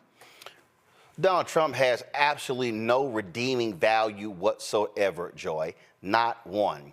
And the reason this even ticks me off, because when I talk about the black civil rights workers, when you talk about Fannie Lou Hamer, when you talk about Bob Moses, when you talk about all these individuals, it's not just black people. It's so many other folk who put their lives on the line, who actually were willing to stand up and fight to end Jim Crow, to end segregation in this country. And so this so-called fight Donald Trump is in, paying off a porn star, you can't even remotely compare that to the battle against Jim Crow. Go to my iPad, Henry. This is a white man, y'all, who on this day in 1963, his name is William Moore. He was from Mississippi, but he had moved to Baltimore.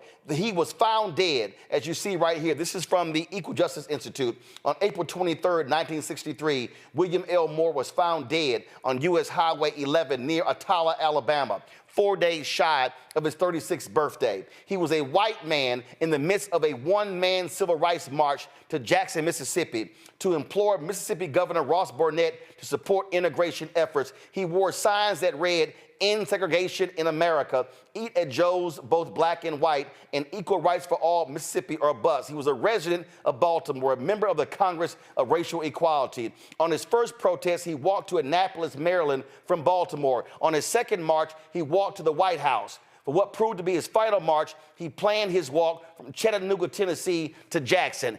Donald Trump, nowhere, anywhere, anyway, anyhow, Joy, should ever be mentioned in the same breath as this courageous white man, William Moore.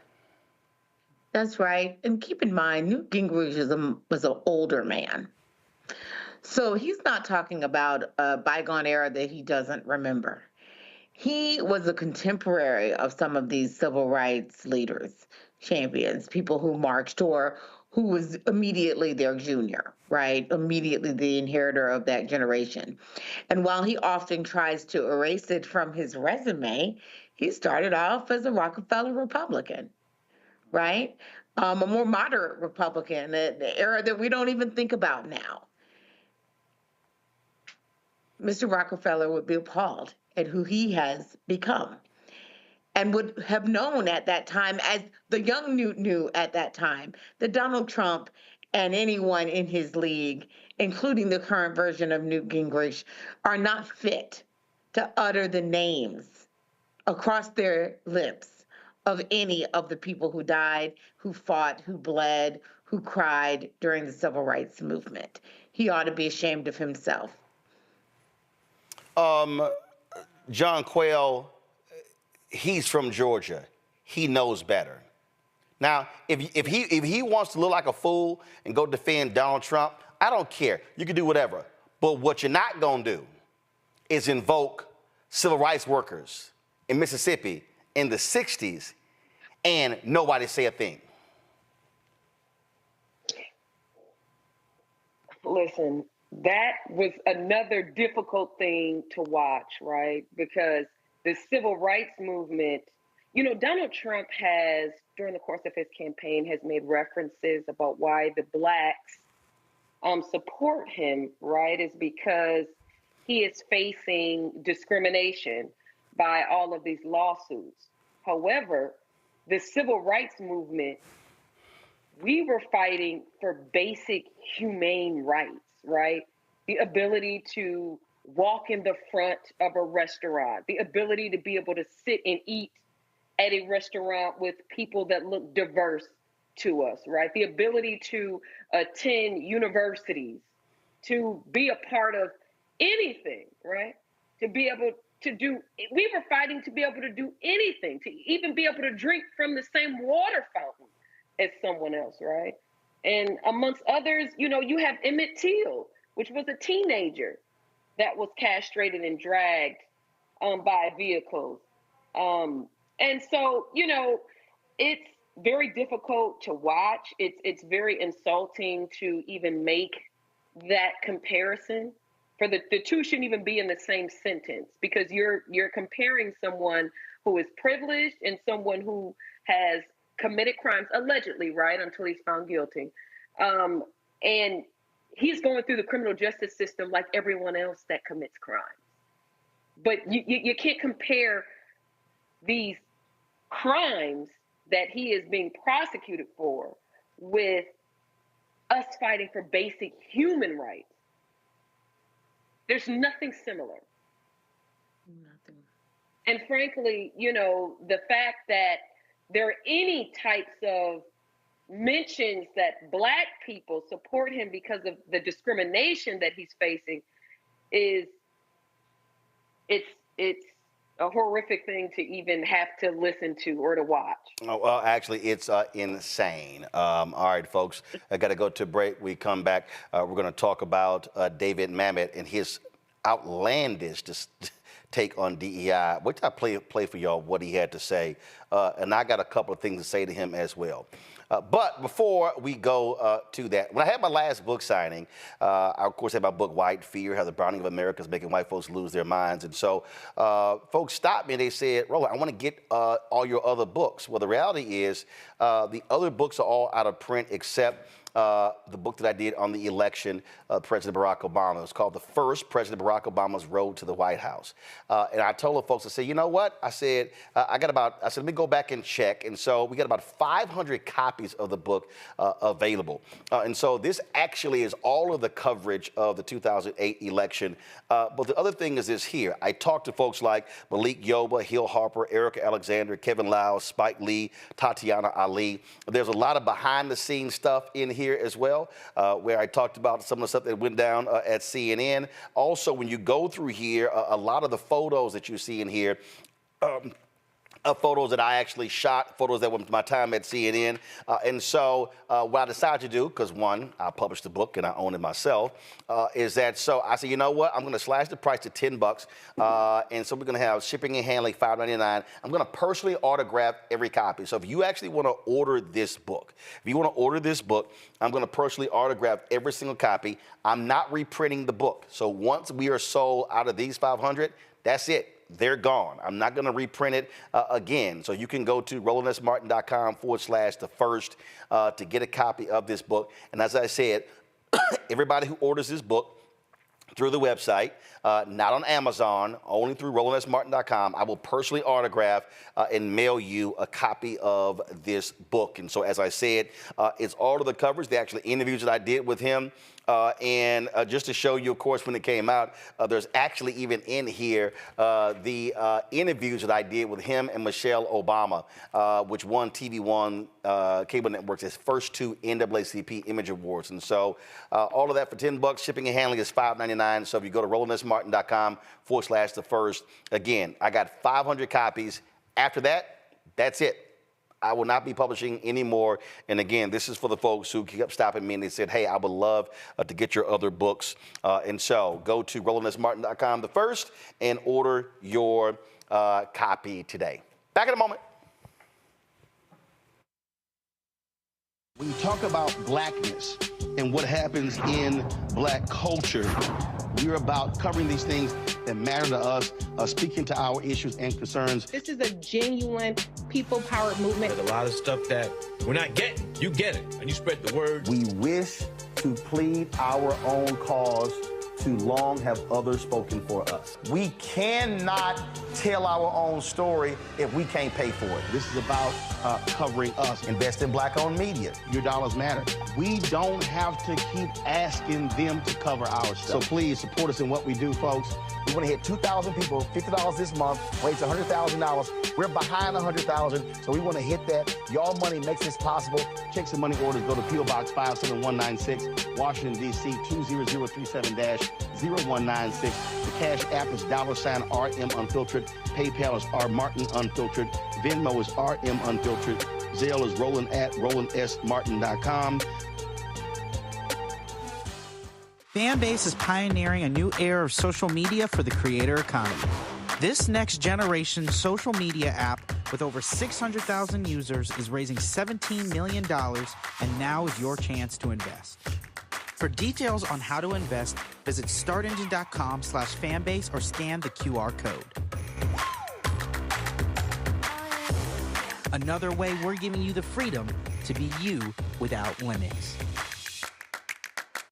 What's up, everybody? It's your girl, Latasha from the A. And you're watching Roland Martin Unfiltered.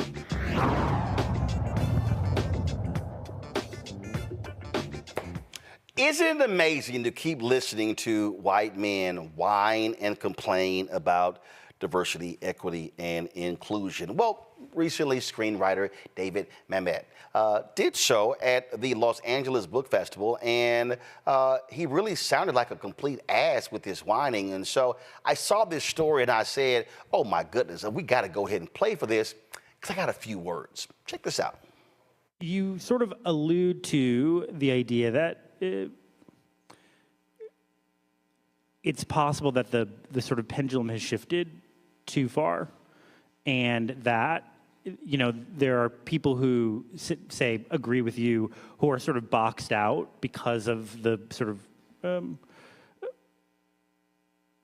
because of the thinking behind diversity, equity, inclusion initiatives. Do you feel like it is putting limits on the quality of the work, or on other groups like making an impact in Hollywood? I don't know what groups make an impact in Hollywood, right? No, people talk about movies, and the movies have to change our lives. No movie ever changed anybody's life. They're flickering images on a screen. You know, they existed originally so that we could go, so that some Jew who got tired of being a tailor would put up a screen and he would show the movie, and eventually they came out here and started the movie business. They're there to entertain us. I don't need someone to educate me. It's the same thing as a sign that says gender-neutral bathroom. What's the difference between gender-neutral bathroom and bathroom? Who does bathroom exclude? So what does gender-neutral bathroom do? Right? It politicizes the human excretory function. It's the same thing with DEI. It's fascist totalitarianism. Leave me a fucking alone. That's what I say. All right, so he actually said a lot more than that. The folks at the LA Times actually have a story on that where he talked about a variety of things. And so one of the things he said that, go to my iPad, Henry, he talked about the Academy Awards now requiring having some diversity standards. He goes, the idea that I can't give you a stupid effing statue unless you have 7% of this, 8% of this, it's intrusive. Now, it says here that Mamet acknowledged that discrimination barred groups from participating in Hollywood for years. He thinks the pendulum has swung too far in the opposite direction. He describes the leaders of these diversity, equity, and inclusion initiatives as diversity capos and diversity commissars. And I love this here. The film industry has little business improving everybody's racial understanding, as does the fire department, Mamet said to a few loud laughs in the crowd. He argued that his colleagues are better off selling popcorn than trying to improve representation for women, queer talent, and other marginalized groups. Okay. Complaining about bathrooms, we heard that. And then he went on to talk about some other deals, but his also was interesting. Does Mamet think of his children as Nepo babies who benefited from his illustrious career? Not at all, he said. He feels gratified that they've learned from being on set with him. Quote, they earned it by merit, he said of daughter Zojia Mamet, who starred in Girls.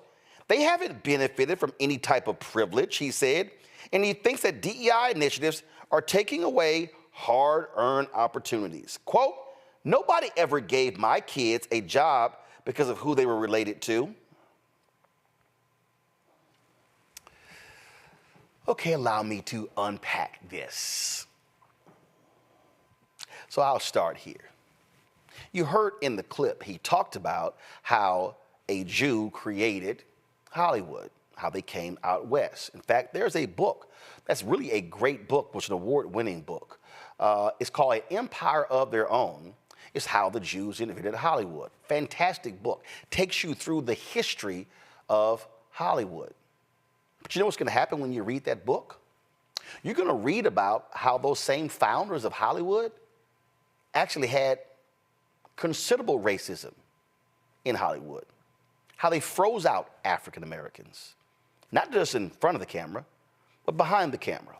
Those same individuals blocked advancement of African Americans. The early portrayals of black folks, you had folks in blackface, white actors in blackface. And then when you did have black actors, you had them as some of the most clueless individuals talking like this. And then you also had the black people who just played maids and butlers.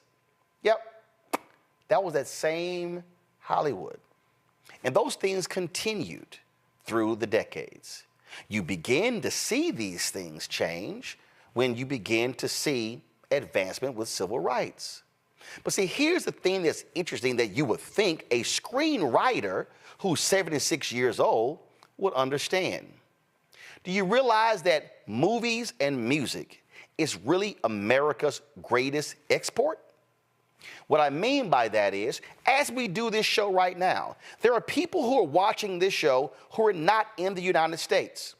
There are people in this show who are watching in India, who are watching in the UK, who are watching from Canada, who are watching from Jamaica or the Bahamas, who are watching from different countries. If I pulled up the YouTube the dashboard, I will show you the folks who are watching all around the world. And do you know what media has done? Media has actually shaped the perspective of how people view Americans through the mediums. And so if you lived overseas in the 40s and the 50s and the 60s and the 70s and the 80s and the 90s up to present day, your view of America was shaped through what you saw in the movies. This is the same Hollywood that when 12 Years a Slave came out, Chiwetel was removed from the poster overseas and Brad Pitt was put on the poster. I'm sorry, wasn't Chiwetel Ejiofor the star of the film because he was the one who was 12 years a slave? So even in that movie, they took the brother off and put Brad Pitt on because for so long, Hollywood say, yeah, we can't market black people overseas. We can't market black movies. But 2/3 of the world is people of color. That thing called racism in Hollywood. And so what David says here is that I think the pendulum has swung too far. I'm sorry. You mean to tell me when you have movies that are largely, and when I say largely, I'm talking 80 and 90% directed by white men? And then when you have all white writers' rooms, and then when you have all white production rooms, and when you have folk who hire their friends and they lock people out, I'm sorry, explain to me the pendulum has swung. Let me help y'all out. If the pendulum is over here and it's 90% white, if you say the pendulum has swung too far, that means it's now 90% black Latino. That's not the case. See, really what David is saying is, damn it, we don't have all the jobs anymore. Damn, we now gotta compete. They now are creating programs that are forcing us to have to now talk to other people who don't look like us in order for them to get hired. And it is driving white people crazy. There's a reason I wrote my book, White Fear, how the browning of America is making white folks lose their minds. Because they now have to compete. And so David Mamet, who's 76 years old, he can't stand the fact that a young black writer who in the history of Hollywood was frozen out, and the only way he could get onto a lot was if there was a broom in his hand, now has access. See, he says in here that, it's taking away hard-earned opportunities. Really? Really? In the same breath, how he says his kids earned it. Watch me now. His kids earned it by merit from being on set with him. So you mean daddy brought daughter to work every day, or sons to work, they now have access to the system because of daddy. Then he says, nobody ever gave my kids a job because of who they were related to.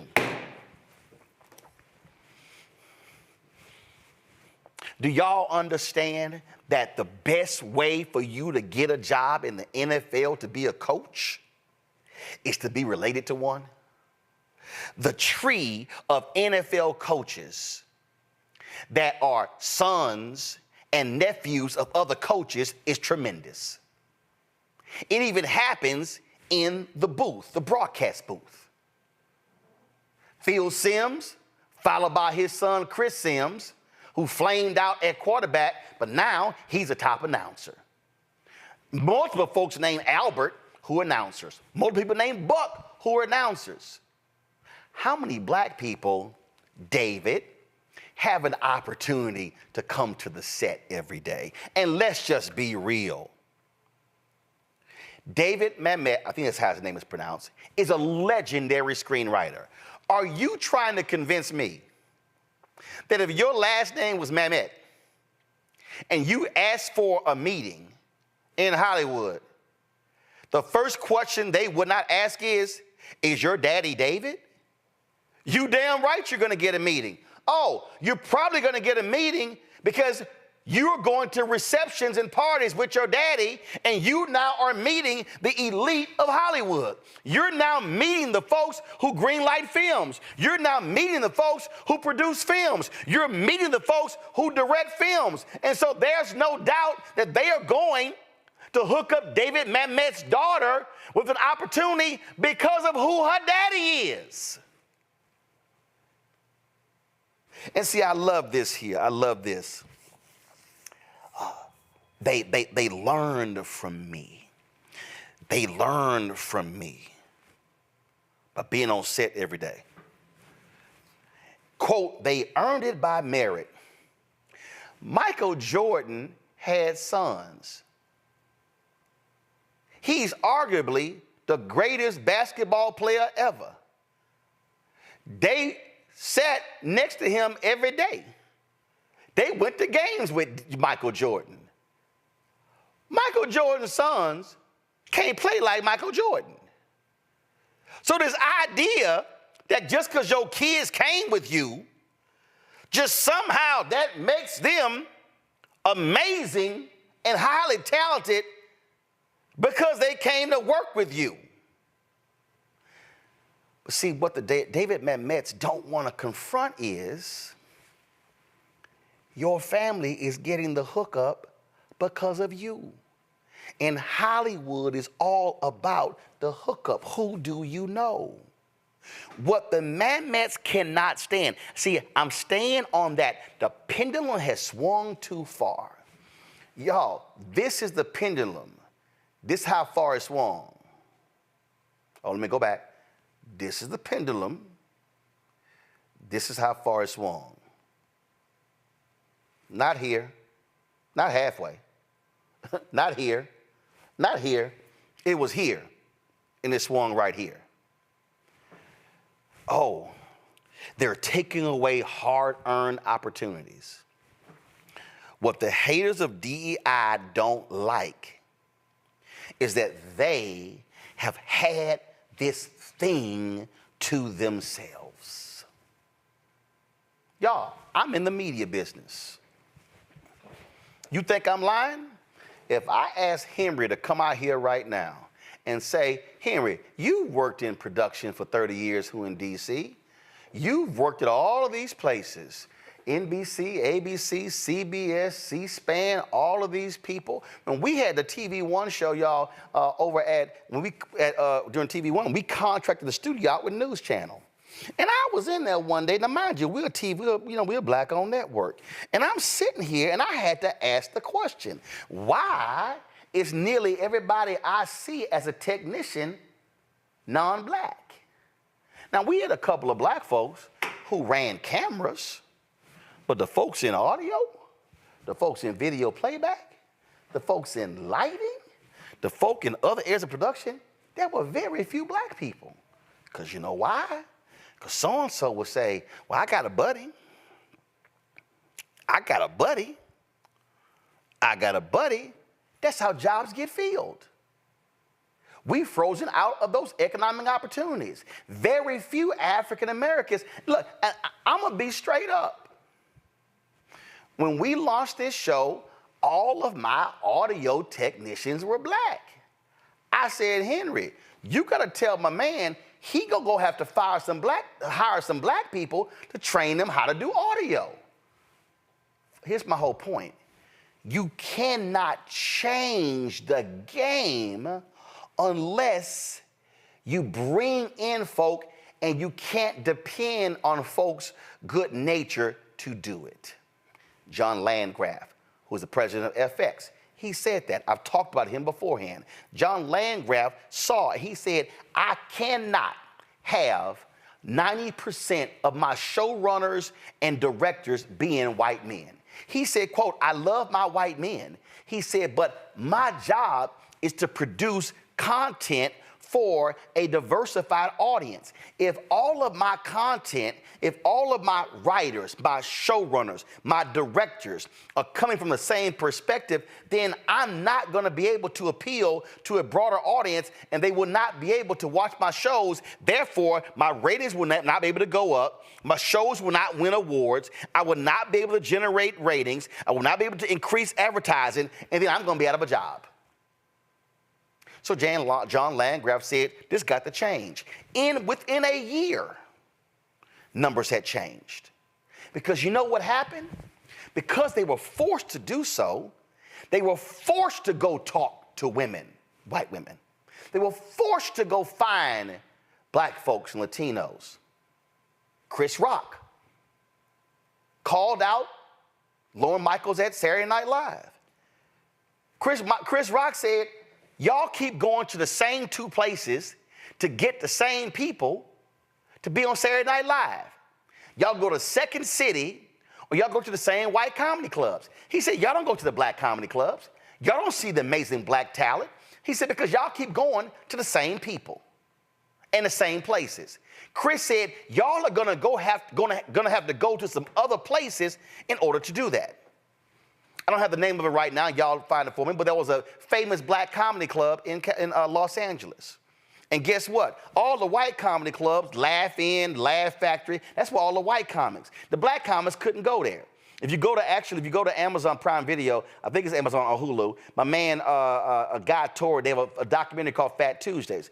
Because what happened was the black comedy club where Robin Harris was, that's where all the black talent was. They couldn't get to the white comedy club. They were frozen out of the white comedy club, except for a few black people.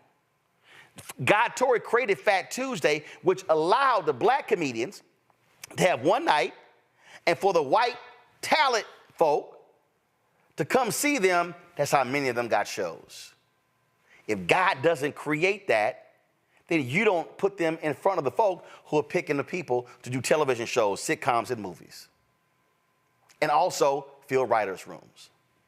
See, the David Mamets, what they can't stand is, they can't stand the fact that what the Academy is now saying is, y'all have to do this. We're going to force you to do this Because David, we can't depend on folk doing this thing the right way. And that's really what DEI does. And see, this is very simple to anybody white who opposes DEI. Do the right thing. Do the right thing.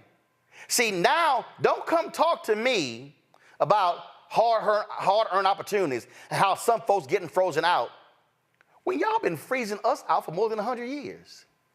Now, all of a sudden, y'all want to talk about merit. Now, all of a sudden, y'all want to talk about, oh, so-and-so deserves it? Do you really want to have that conversation? The number of talented, smart black people who were kept out of medical schools, kept out of law schools, kept out of writers' rooms, kept off of the stage, kept out of numerous jobs, and now all of a sudden, a couple of black people and Latinos, and let's be real clear, the greatest beneficiary of DEI has been white women. Now, because the room is no longer white male faces, oh my God, the pendulum has simply swung too far.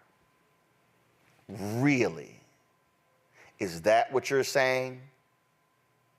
Now, a lot of these DEI initiatives are BS because the leadership is not fully committed to making it possible. Nelson Peltz, who was one of the folks investing, he was trying to take down Bob Iger at Disney.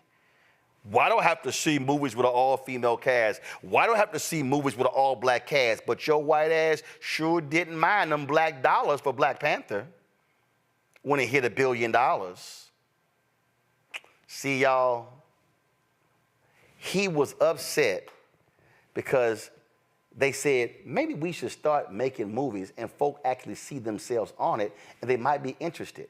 Everybody swore Barbie was going to be a massive failure. It's too feminist. You know what's not feminist? Green. You know what not racist? Green. It's amazing how money sure can change a lot of people's view, but here's the crazy thing about Hollywood, David Mamet. A study was done that said Hollywood could generate an additional $10 billion a year if they embrace diversity, and there are still people fighting it. So what does that tell you? What they're saying is, well, hell, if that means more money, we still don't give a damn. And my last point before I go to my panel on this, and that is I need y'all to understand that DEI only works when leadership says it's a priority. When leadership says this is going to happen. So David Mamet, if you don't like the standards that the Academy has put in, why don't you sit down with your friends who are writers and showrunners and directors and producers and studio heads and say, why have y'all been blocking Black and Latino and Asian and Native American and white female talent all these years? Why is this a boys' club? Why do we have writers' rooms for movies, the comedy movies, where they only would go to the Hasty Pudding at Harvard and draft them? They wouldn't go to some of the great HBCUs and say, man, there's some funny people writing down here. No, they would only go to the folks who were there at Harvard. That became, literally, if you wrote there, you got hired in Hollywood. It was just automatic. They have been freezing us out of the opportunities and the money for decades. And the David Mamets are now mad because the door is open. You say well earned. This is real simple. James Brown said it best. Don't hand me nothing. Open the door and get it myself. The David Mamets of the world hate the fact that the door is now opened. Well, guess what, David? We here. And when that door gets cracked open, we gonna swing that sumbitch real wide. And we gonna bring in a whole bunch of folk with us. And you know what else, David? We now have access to our own platforms. We don't have to go through the traditional Hollywood film industry. Ask George Lucas when he made Red Tails. George Lucas, Mr. Star Wars, George Lucas, George $4 billion Lucas, he literally went to the big seven, and every single Hollywood studio turned him down because they said Red Tails did not have white heroes. And George Lucas said, but the heroes are the black soldiers. And they said, we need white heroes.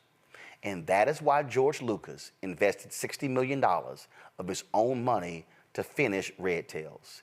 And George Lucas is on the record as saying, I now know for a very small moment what it feels like to be a black director in Hollywood and have the door slammed in front of you because the heroes of your movie are not white, they are black.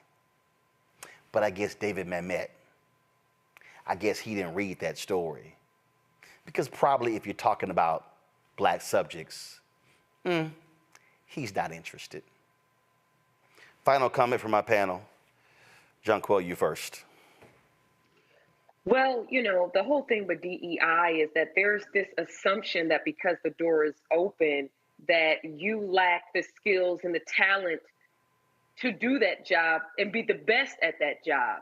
I think that's one of the things that's left out quite often. And secondarily, media is one of the most powerful forms of influence in the world, right? We're talking about television, film, music. I mean, what is portrayed on television, what we consume on a daily basis affects how we view each other, and it affects how others across the world view us. And it is very important that there is diversity on screen, and that I respectfully disagree with his sentiments about movies don't change people's lives. There are people that there's articles that I have written where music has saved people, movies, television series have saved people. People have learned emergency techniques from the media just from watching scripted television shows. And so I just said all that to say that diversity is important. And just like you stated, just because the door is open, you're just giving me the opportunity. But that does not mean that I am not the most qualified to do that job. Joy. Let me tell you, the door isn't open far enough, but it's open just enough for us to know what to do with people like David. David, I wish you difficult times in getting your movies made. Not only is he a screenwriter, he's also a director. Who would want to work with a person like that? If you are over one of these major productions, you are an employer. Who would believe that he is not discriminating against them with language and talk like that? Any insurance company that's looking to support one of his films should think twice. David is from a bygone era, and maybe his last movie has been made. Mustafa closes out. Black excellence and black talent has always scared many people in America.